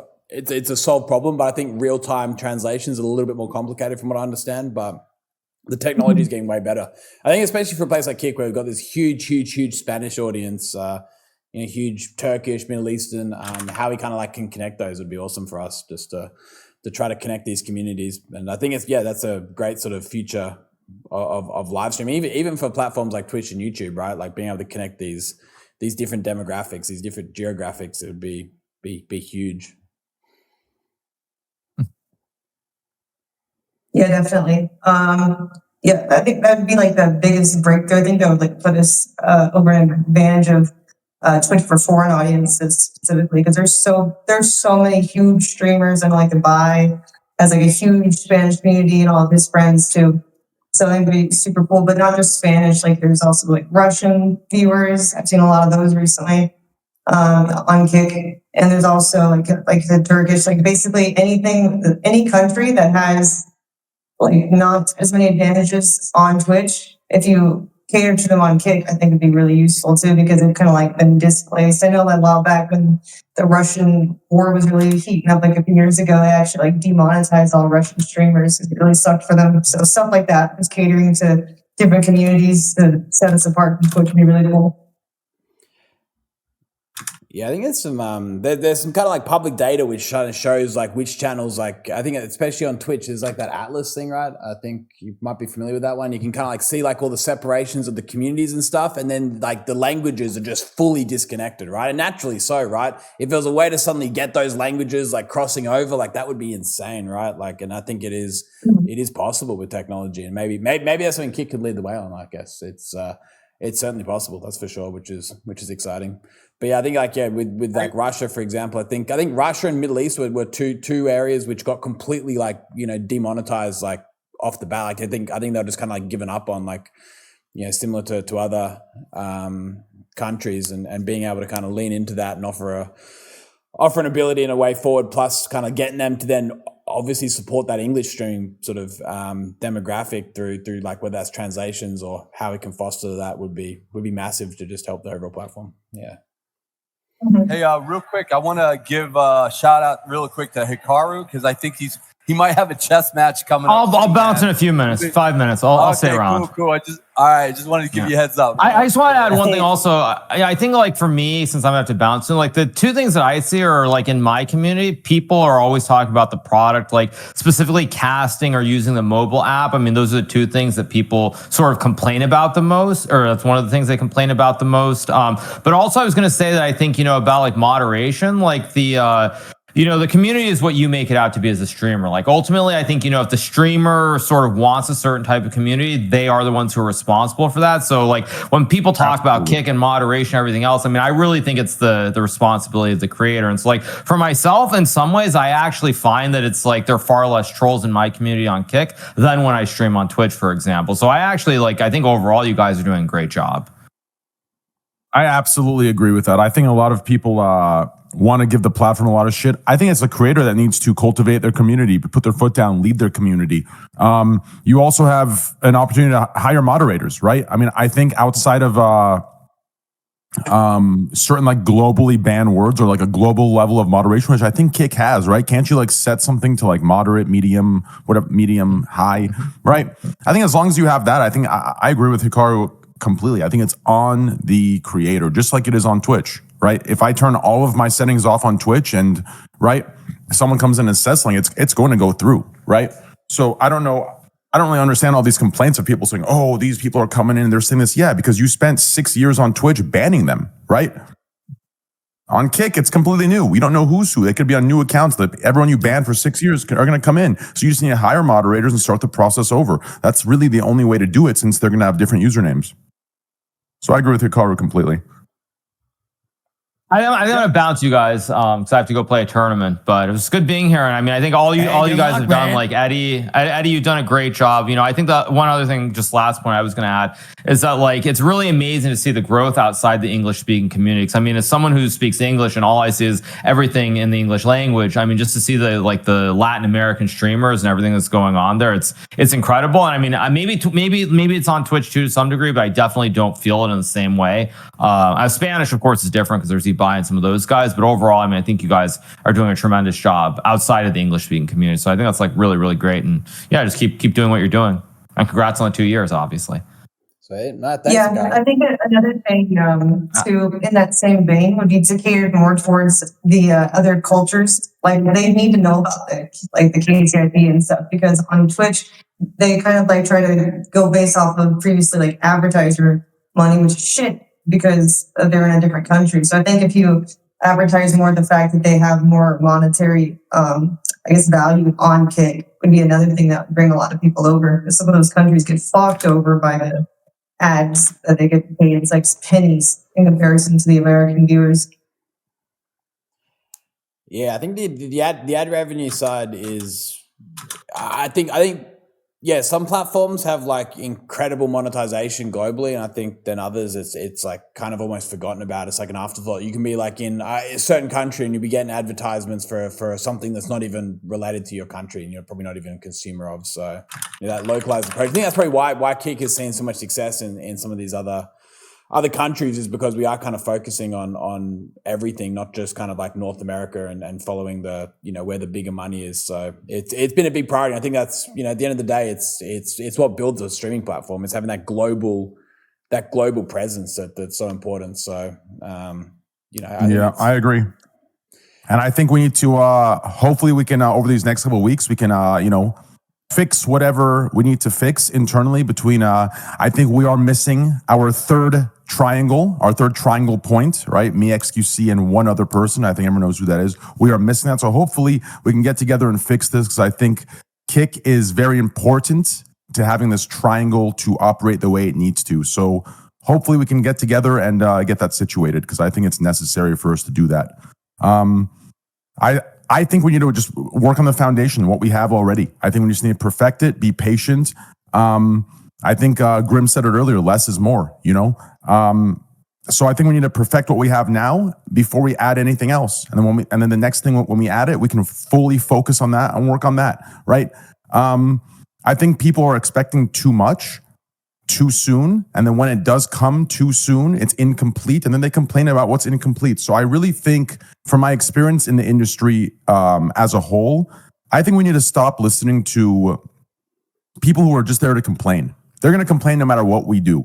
I think we need to work on what we are doing best already, cultivating a good community of streamers, and perfecting what we have now. And I think we're going to be just jolly and dandy for the future. Thank you. Agreed. Yeah, definitely. I think the speed at which things is coming out is like on pace. But I don't know how it works in the back end with like maybe expanding the team that makes the features, whatever. I mean, it's more Paulie's department because you cannot just hire anybody, right? If you have to be qualified for the work, and so the features are pretty complicated to add, right? How is it with like making features and is it going up the pace of what you thought expectation wise? Yeah, I think it changed from year one to year two, right? Year one, we were just sort of cooking, releasing a lot of new features, had a sort of a small and lean and mean team, and we were just, pushing out a lot of new things quickly because we had to get the platform to at least a certain level of parity with other platforms, right? Year two was sort of a rebuilding phase, where we grew like a crazy amount in year one, right? So we rebuilt a lot of our architecture where we didn't necessarily push out a ton of new features, but we set ourselves up in a position to be able to push out new features quickly the right way to scale to, tens of millions of people. So maybe we didn't push as many features out this year as we'd have liked to, but we set ourselves up in a position for the future. And I think we're past that now. We're going to start releasing a lot more things in the near future. So we just took a year to sort of just get our feet underneath us. So I think we're in a good spot. Yeah. So there, I was asking chat a couple minutes ago, like what they want for like features and stuff like that. I think somebody said like something like Chatterino. I don't know if you know what that is. No, I'm not too familiar with Chatterino. Oh, okay, just for like, yeah, it's whatever. I'll talk to you later because me and you have open communication. Yeah, I don't want to make it like a one-to-one. Did you say Chatterino? Yeah, that is Chatterino. No, but I got a Soul Arena. Check this out. Ready? Send it. I wanted to show you guys this. Ready? Look at this. I got everyone in here, right? So in my stream, the viewers can enter the Soul Arena, spawn in, which is a pretty cool little feature. But I put everyone in here for this little talk here, just to kind of celebrate the 2 years. Jeez, man. Is everybody just in hell? Are we just all in hell and we're trying to escape it or what? Yeah, that's it. Yeah, we can even do this. Ready? I got to show you guys this. Ready? Check this out. To the Soul Arena. Holy, this guy. And then ready? Check this. I think it was Chatterino, right? X, not Chatterino, but. Yeah. I like the Soul Arena. I fuck with the Soul Arena. It's to the avatar. That is actually kind of cool. Yeah, but in regards to Chatterino, I think that comes with like the public API, right? It's an integration. So I think that kind of stuff will be huge. I think just leaning in on all those epic tools that can really make things much better. Like they add so much value. Yep. So what else we have on the docket? Troy, what else do you want to talk about?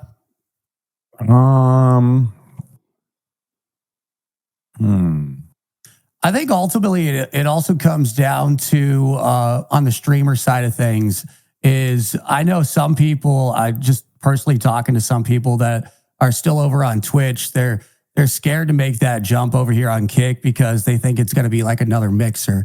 We've been around for 2 years and to me it seems like Kick's not going anywhere, but I want to hear from like Eddie or Paulie or even Andrew or XQC or Train. What's your guys' thoughts? Where you guys see Kick really evolving over the next 2 years? And can you kind of tell everybody that's kind of on that fence, like, hey, we want to jump over to Kick, but we're still kind of scared. What would you say?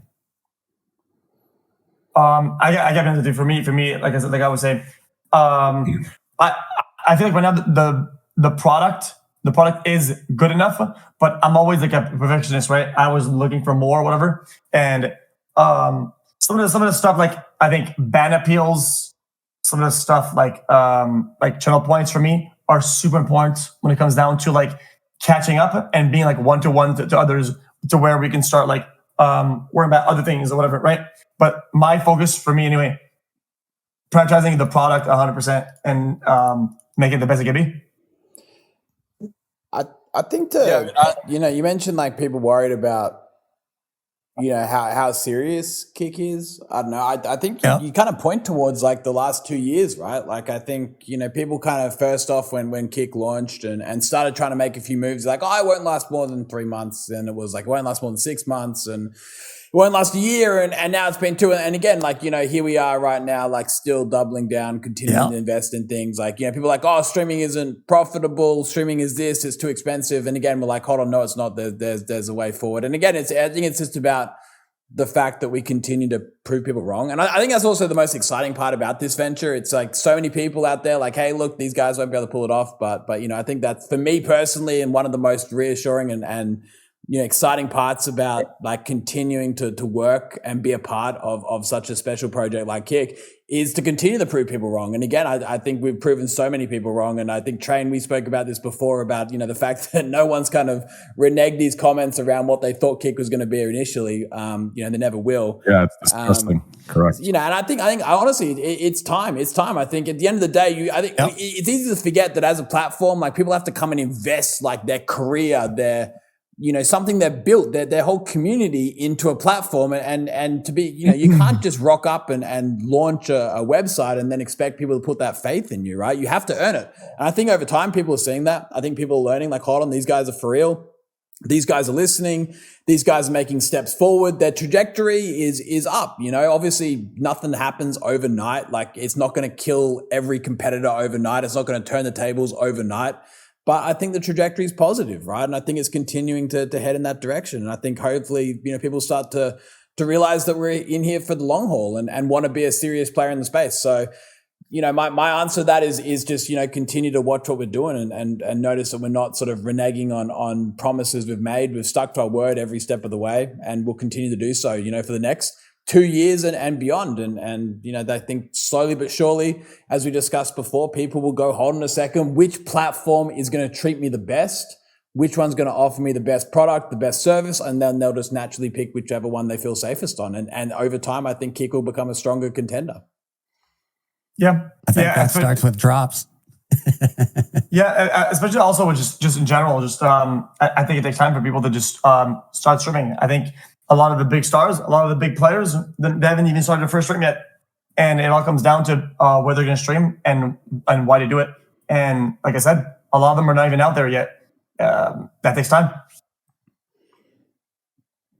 Yeah, no, I think hopefully, that kind of next big wave of streamers, they weigh up their options, they choose Kick and they grow with Kick, and that's kind of where that future lies for sure. Yep. Hey, Trent, you seem distracted. You wanna? Are you a host today? Are you the topic chooser? No, sorry. I was just, how it is. Sometimes I get, carried away and I start arguing with some absolute brain dead fucking idiots. Man, people are really just so fucking stupid, huh? Yeah. Anyways, I think, let me think about this. Where are we at on Kicks? Yeah, does anybody have an update on that? I know a lot of people have been asking me, hey, when's Kicks going to roll out? We're coming up on 2 years. Bits variation? Yeah. Yo, train. I have one thing. The Blue Gem AK Iron Sight on Rust is sick. That is sick. Appreciate that. That's the best drop. I didn't use the other platform to get it. It's like competitor analysis or whatever, but it's sick, man. Really good job. Thank you, brother. Who was that? Hey, Kicks were on that. Like, who was that? Forgotten about it. We got those coming. No ETA, unfortunately. Caleb, Andrew. Oh. Yeah, that was Caleb. I think like when you're talking about Kicks, like when we think internally about releasing products like that, we want to release a product like that that's not the same as our competition, right? Like we want to take it and bring it a step further. And if that requires a little bit more time, then so be it. But like our goal is never to sort of release what everybody else has done already. It's to release something that's been done, but release it much better. So if that takes 6 more months, then we believe that's the right decision. Sick. Yeah, I think on that Kicks front, there's a whole bunch of small things you can do further with it, right? I think like bits, you can just send money to creators, and that's kind of it. I think there's more layers you can lean into. So we've kind of had some loose discussions around. You can make that a little bit more. I remember. I think it's something where there's just. I think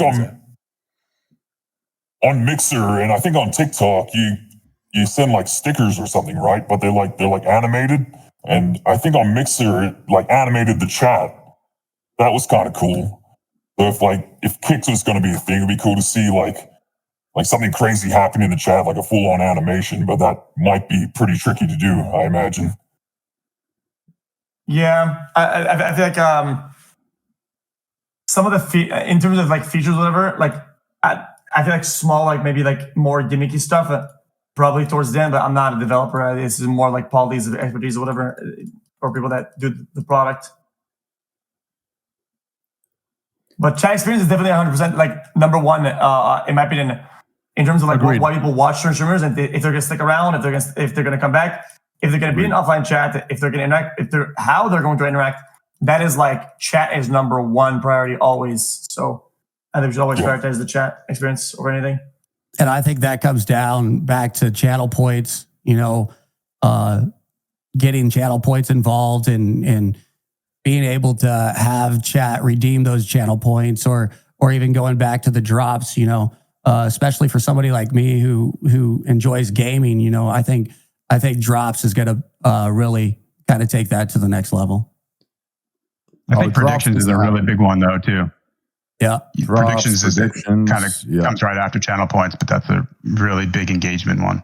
I mean, at the moment, with us not having things like that, we've been able to, learn how to be creative. And there is something like, it's called Blurp, where like I play like a horror game and chat can go and redeem sounds that go off and kind of like make it more engaging for them. And they find that pretty funny. So that's definitely has been a thing. But what I've been saying is like, yeah, people want API and everything is like, for me, it's different, right? I wasn't on Twitch very long, so I have nothing to compare to. That's why sometimes it's hard for me to put input in. So I'm actually learning a lot through, the OGs and people who have done really well on with streaming in general.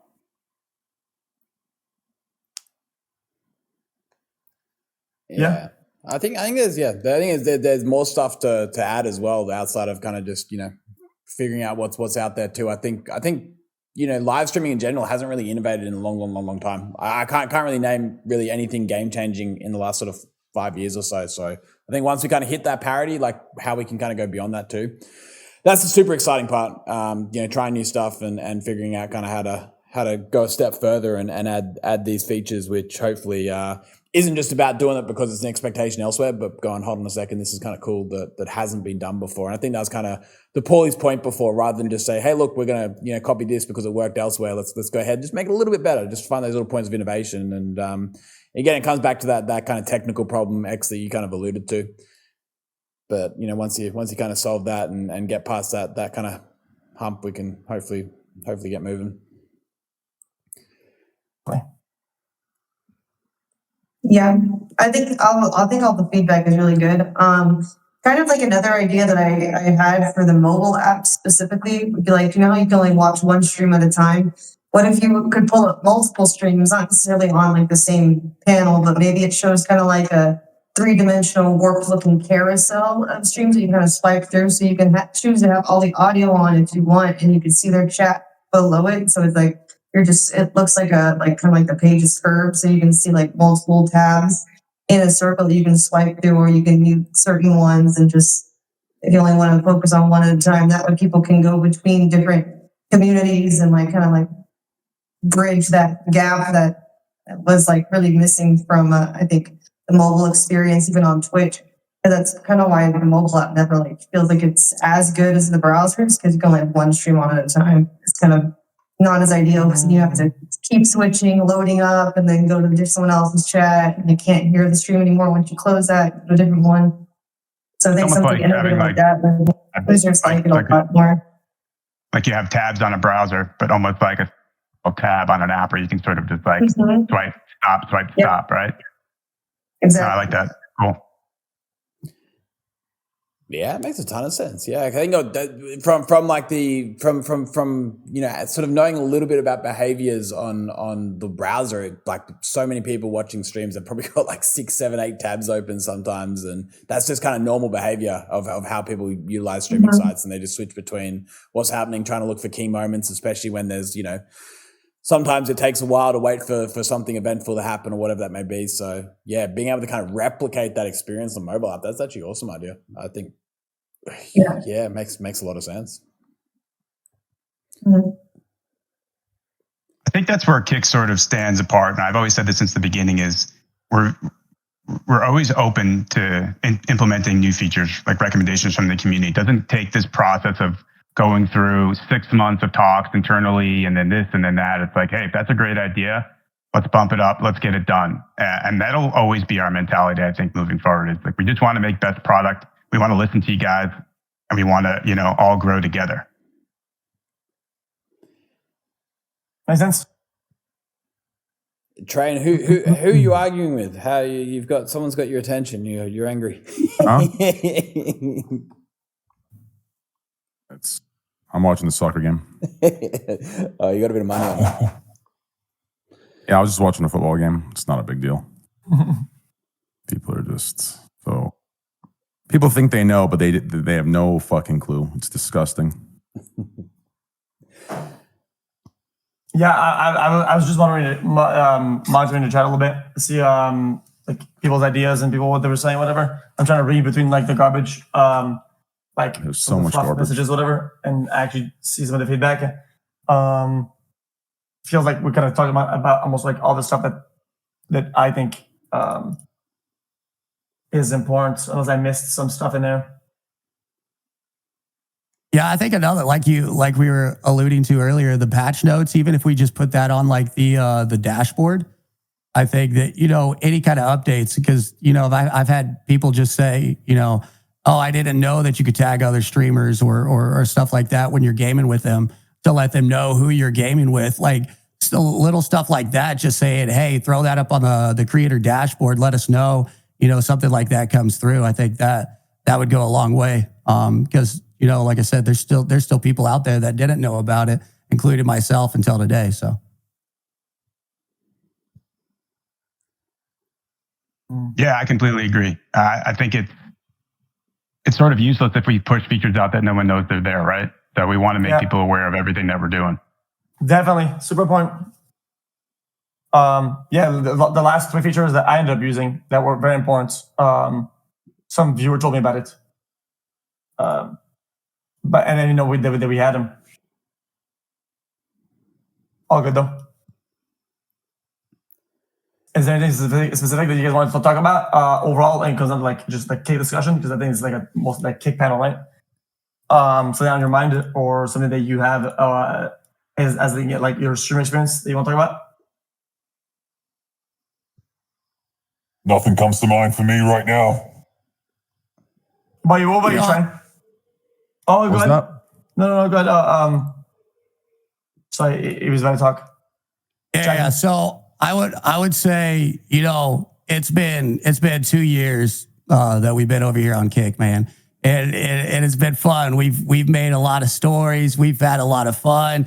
It's definitely been a fun ride for sure. Like I said, I first joined over when I saw that tweet from Train. I was like, you know what? That looks like it's going to be a lot of fun, and haven't looked back since. And so grateful that we have a platform that will listen to us. I'm not a creator that averages thousands and thousands of viewers, but you guys are still sitting here listening to me, listening to my community, and I think that speaks volume. You're not seeing that from any other platform, and I just want to say I really appreciate that.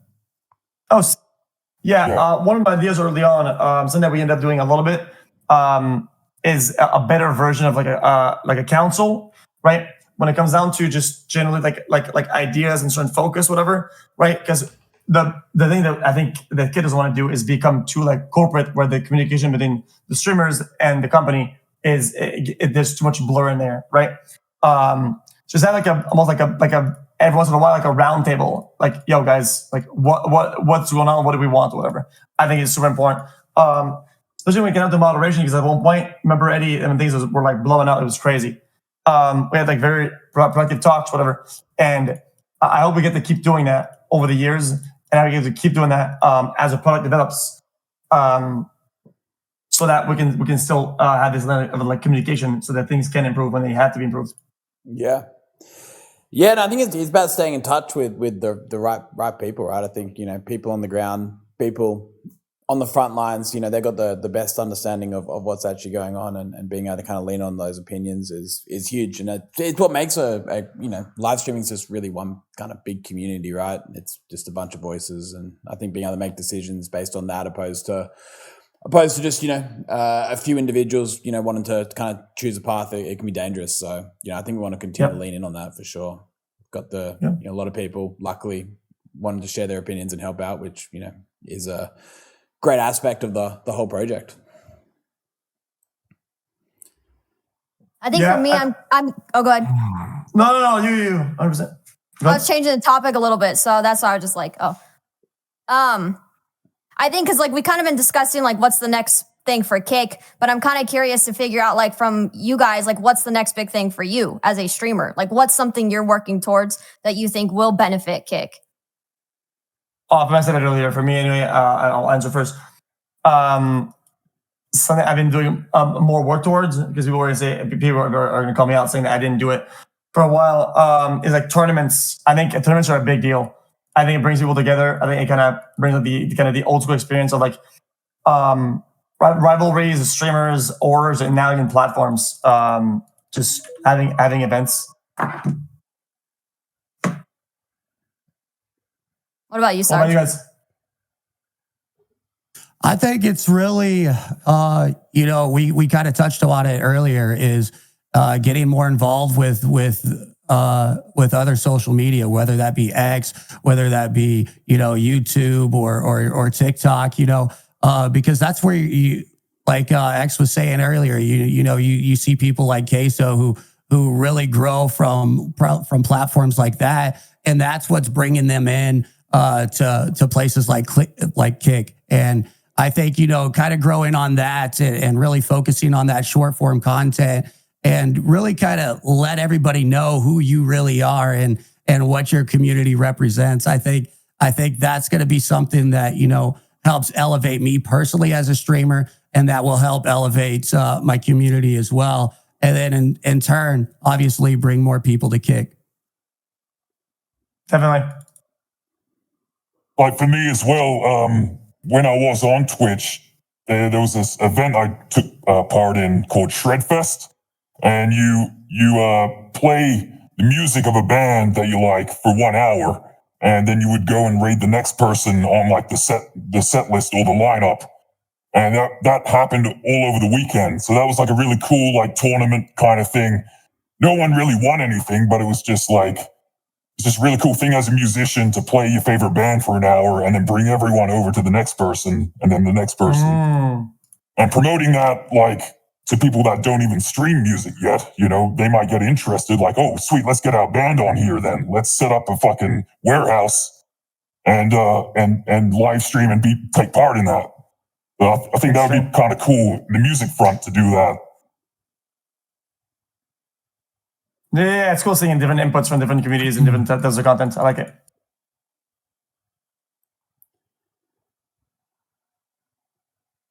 All right. What was the question? I'll give you an answer right now. Ask me the question. Train, what's your future for streaming? What are you going to change? What are you doing? What's your goals? Oh, absolutely nothing. I'm going to be streaming, opening cases, and gambling, and that's pretty much fucking it, to be honest with you. It's good. That's your focus. That's what you do, Everybody has That's what I do. I've been in the game a long time. I think my time for switching and changing, if something comes up that I like doing, I'll do. That's kind of where I'm at. That's kind of what I worked hard for. Yeah, it's very real. I like it. I think for me is like, since I've got with Kick, I've been making a lot of connections with people. And lately I've been really, really inspired by Kai Cenat on Twitch right now. Where I'm like wondering, and I'm sitting with myself, like, what is content? What is my content. And that's something where I've been stuck with. But at the moment, I've kind of been working on something for like 3 months right now, and nothing's confirmed. But I started thinking, like, I know a lot of people, and it would be really cool to sit here and, do like a rage room with Rampage Jackson or an art stream with Chris Brown, because I play Call of Duty with him and stuff. But it's like, what if I was able to get him out of his element and show us more of, the creative side? Or it's like, learning chess from Hikaru. Like, it's one of those things where I've just been inspired by seeing Kai collab with all these people, and it's brought a lot of viewership to Twitch. So I'm trying to like put my brain together for Kick. Yeah, that's cool. I like that a lot. Yeah, I agree. Yeah, collabs are definitely at the forefront of like growth, and I think overall platform growth when it comes down to it. Did you guys start off doing a lot of collabs, or did you kind of like figure out yourself first and your brand? Definitely solo shit first. Okay. I mean, at first, nobody. It's like kind of hard to do collabs when you're like a nobody. Like it's like, like I think nobody, for me, it was actually, I think, I'd say it was collabs for me, one way or another. I mean, whether it be with other creators or whether it just be with people I would set up. I think collabs are massive, especially if you think you have what it takes and think your content is best, and on a personal level you are better than others in your category. Then I think collabs are great, because collaborations will combine all your viewerships, and the one person in that collaboration that is actually more entertaining or is more fun to watch will retain and convert from that collaboration. So I think if you are a competitive person, if you think your content truly is best, your personality truly is best, I think collaborations are important, and you should do them as much as possible. Yeah, agreed. You've got the. How do you guys feel about like the? Go ahead, Dave. So you go, Paul. You go, Paul. I was just going to say, how do you guys feel about like the stream schedule product? Like, is that something that you would find useful? Do you think you would retain more viewers if people knew exactly when you're going to go live? I know it's a feature that we've seen. We've never really like roadmapped it, but like, do you think that's useful? Oh, definitely. Yeah, for people that have schedules, absolutely 100%. Okay. Yeah, I think it can't hurt for sure. I don't know if I would personally use it, because then it would seem like there's not really a schedule, since I'm just live anytime I'm awake. But for a lot of streamers, yeah, they would definitely totally want to use that for sure. Like having more of like a work schedule type stream hours. Yeah, I think if it fits, so people definitely can use it. Yeah, it'd be really good. Yeah. Yeah. It's just I don't know how you guys work over there. Like if certain features it'll like cannibalize the workforce, where like you can't work on this feature or that because you're working on the schedule feature or whatever, right? And then we have to like prioritize whatever. It's definitely a prioritization thing. We've got our core set of features that we're working on right now, but just like road mapping for the future, understanding like if that's something you guys want. Yeah. Yeah. Also, I don't know if this is a good or a bad idea. Feel free to push back. But I was thinking of something that I felt was always kind of missing from streaming platforms was having notifications for when you're doing a different activity. But that comes from like a long hour streamer perspective. But obviously, you don't want people to abuse it, right? To spam it and just like keep hopping back and forth. So maybe if they're abusing it, take away their power. But I feel like maybe a cooldown within it, like as long as you're live, if you have a disconnect, that's different. But as long as you're live, maybe like every hour or so, you can, if you've switched categories, you can send like another push notification. Yeah, that makes sense. Yeah, that's a big thing we've been discussing a little bit around is like, how can a platform make creators feel like they own their followers a bit more, right? Like whether that means giving more ability to say, send push notifications out, or maybe even like, for example, allowing people to opt into emails, right? Or, allowing you to have more of a direct communication with that community rather than kind of being a blockade between you and your viewership and your followers. Like, how do we kind of like break down those barriers and be like, okay, hold on, I'm investing into the platform. But, then again, if I wanted to, I could start emailing all my followers and say, hey, follow me elsewhere. So like kind of giving the ownership of the followers, giving the ownership and the power back to the creators. I think typically it's kind of like anti against what platforms want, because they want to kind of retain control. They want to push people to where they want to push them. They want to kind of like, king make and push content that drives more revenues. But, I think there's an idea there where you can start to give back as much like power to the creator, back to them to, own their communities on all fronts. Right. And I think there's a real, positive discussion to have around that. But yeah, like even just simply allowing more push notifications, more communication could be really big. Yeah, that's gonna emulate like what people do with like streamer updates, whatever, like like on Twitter, where they update the community on what's going on the stream, whatever. I don't know if you guys are familiar with that. Which one? It's like Aiden updates or whatever and stuff like that. People who update the community. Yeah, it helps out a lot. Like people know what's going on. Yeah, and I think there's definitely, but people are plugged in, right? They definitely want to hear more and more and more. So I'm trying to cater to that in some way. There's definitely more that can be done. I think right now the only way you kind of have to communicate with your community is through very limited means. You kind of click that go live button. That's kind of it, right? So I think there's more that can be done on that front. 100%. Definitely. All right, guys. Is there any other subjects we didn't touch on? Wanted to bring up or? Not really. I think I spoke a lot today. I don't want to like overshadow anybody else or whatever. So I kept asking like if they had something to say or then they want to approach some topic or whatever. Because now's the time. So what? Yeah. So what's the plan? Do we have any future any things coming up we can look forward to? Are there any insights on any secret insights that you haven't leaked yet, or you want to leak right now? I think we've changed our tone a little bit. I think beforehand, as we would always kind of like speak up and say, hey, look, we're doing this, we're doing that, we're doing this, we're doing that, and then kind of maybe spoke too much before we delivered on it, right? So we're trying to change that and just say, hey, look, this is what we've done and here it is, right? We kind of like did that with the TV app recently. That was pretty cool. If you haven't had a chance to use that, recommend checking it out. It's certainly top of the line. Next in line though is the new Android and iOS app, which is so close to around the corner. I think Kik struggles the most with its current app. So that'll be big. That'll be cool. And then everything else has been discussed, like all these topics, whether it's kicks, channel points, all that's kind of like again front of mind and already been kind of worked on. So I think that's gonna be big. And then the goal is after we kind of hit a lot of those milestones is to start saying, okay, who do we need on the platform to make the change? Like, how do we bring those people over, right? And start those discussions up and understand what really matters to them and what we can do better and how we can get there. And I think, it's not about going about it how we went sort of a year and a half ago when we just did crazy signings and all that kind of stuff. I think there's better ways to go about it.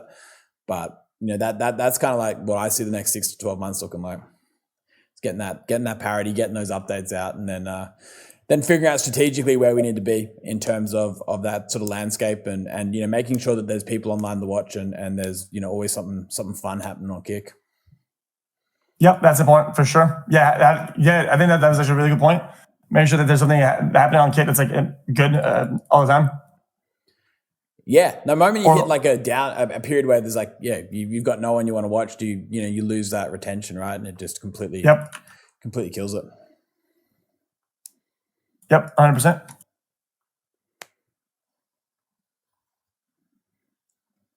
Yeah, usually I'm really a lot more talkative. It's loud as hell over here, but I just want to say real quick. I think for me, coming over from another platform that was a competitor, you would never have this shit. You would never have a CEO coming out here weekly doing this at all, man. Just you would never let a guy like XQC come on and not give him like a PR rap sheet and say, don't bust balls on a PR answer or anything like that. So I have a lot of respect for what we're able to do here and how we're able to listen and how we're able to hold each other accountable. And I think that's what's going to make us stronger in the long run.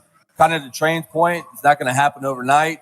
The people who want it to happen overnight haven't been in the game long enough, in my opinion, but they'll learn. I think they'll learn. I think Paulie, myself, have been kicked in the teeth enough to learn also. I think it's humbled us. And Eddie's been there to watch us make those mistakes. And Bijan has backed us every step of the way. But every time I come out to places like DreamHack or Stockholm or Dallas or Atlanta or Melbourne, man, the place is bumping. The people are passionate, and they can't wait for the next thing. And I think that if people didn't care, they would bounce. But people stick around. They all have an opinion, and I think that's what makes it fascinating. That's definitely what keeps me around, because I'm a passionate guy, and I need to feed off of other people's passions. And if it's not there, then I got better shit to do. But there's nothing but passion over here on Kick, man. So I'm really excited, and thank you for being here. So I'm gonna shut up because it's real loud as hell over here, man. Cheers, man.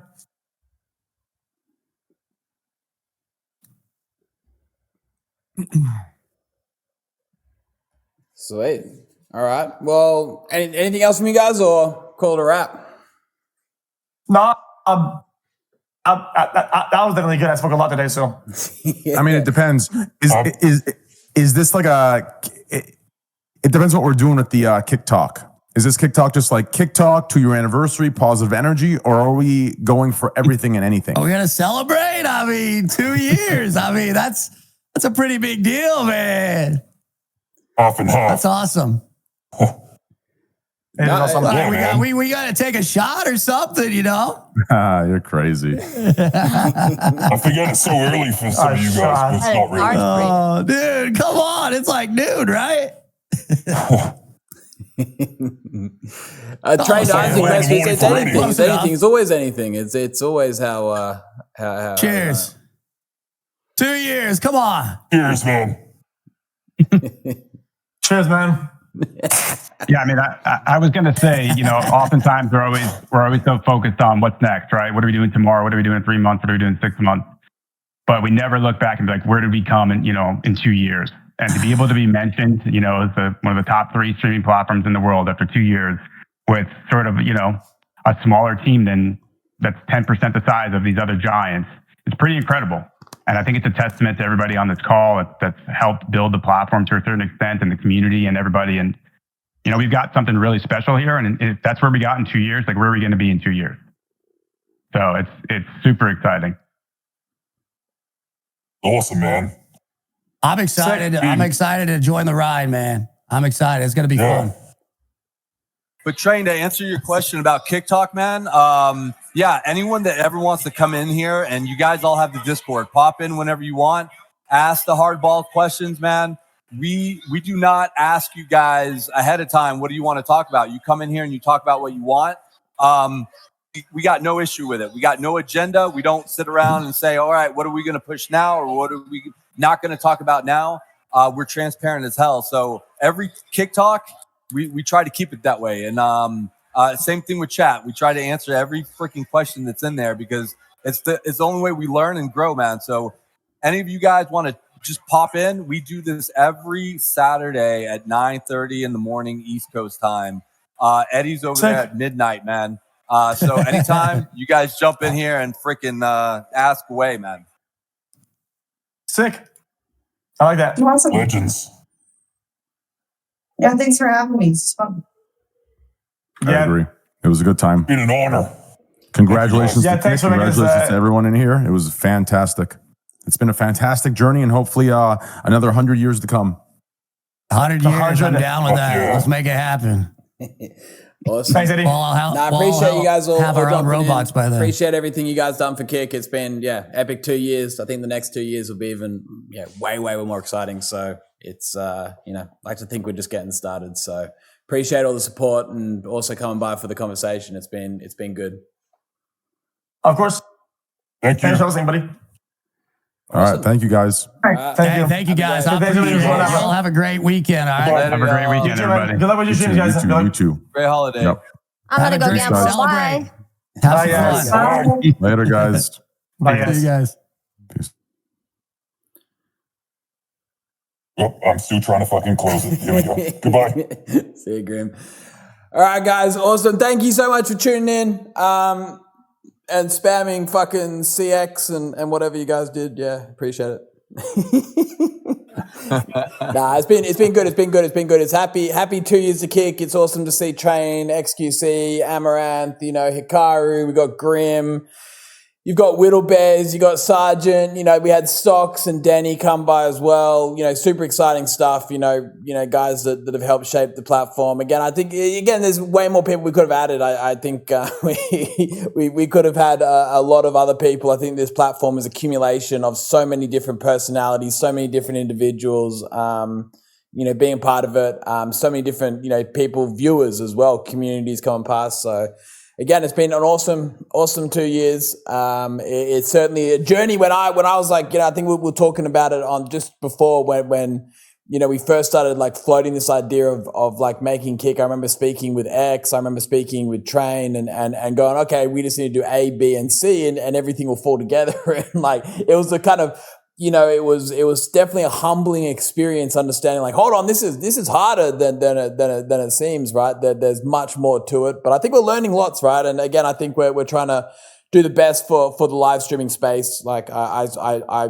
believe that to my core, that there's no other stream platform out there that wants to see the best for the streaming world, wants to see the best for the streamers, wants to see the best for the viewers. So, I'm super confident in the future of Kick and what's going on here. And it's just so much fun being a part of it. Again, the simple fact that we can, sit here on live stream and have a whole bunch of people actually tune in and want to listen to what we have to say about the platform is just, it's awesome. It really is cool. And there's it's definitely exciting. Andrew, thank you for putting the episode together, and I guess you're pretty busy out there in Stockholm, and hope you have a incredible weekend out that way. Hell yeah, man! It's look, we're come on in. The guys want to say bye again, man. There's so much love over here around 2 years. We're big in the Balkans, freaking Eddie. We're big in the Balkans, man. Who knew? Yeah. yeah. Nice. How long are you guys all out there for? You guys leaving on Monday or out there for a while? We leaving on Monday, Tuesday. But we've been out here for like 2 weeks, just meeting in Serbia and then out here. So it's been wild, man. The whole crew's out here, man. It's great. Yeah. Awesome. Hopefully, well, I guess got the whole Saturday ahead now and the Sunday. What time is it there for you guys actually? It's 6:30. Oh wait, shit, never mind. 6:30 p.m. man. Yeah, it's at night, man. It's not. Yeah. We're about to go do some after parties and nice. And the kick is on point out here, man. It's great. Nice, awesome. Well, hope you guys have an incredible night. Should be good. Yeah, he said have an incredible night. Yeah, he said have it. Yeah.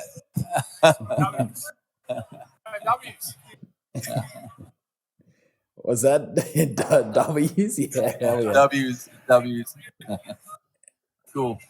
Awesome. All right. Well, I tell you what, it's on that note, it's 4:30 a.m. here in Australia. I think my brain's more or less shut down, so I'm gonna probably bounce. So I will. I'll catch you later. Enjoy the evening. Man. Yeah, man. Take it easy. Thanks again, Eddie. All right. Catch up. Later. Cool. All right, guys. I'll see you next weekend if you tune into the Kick Talk again. If you've dropped by for the first time, great to have you here, guys. Much appreciated.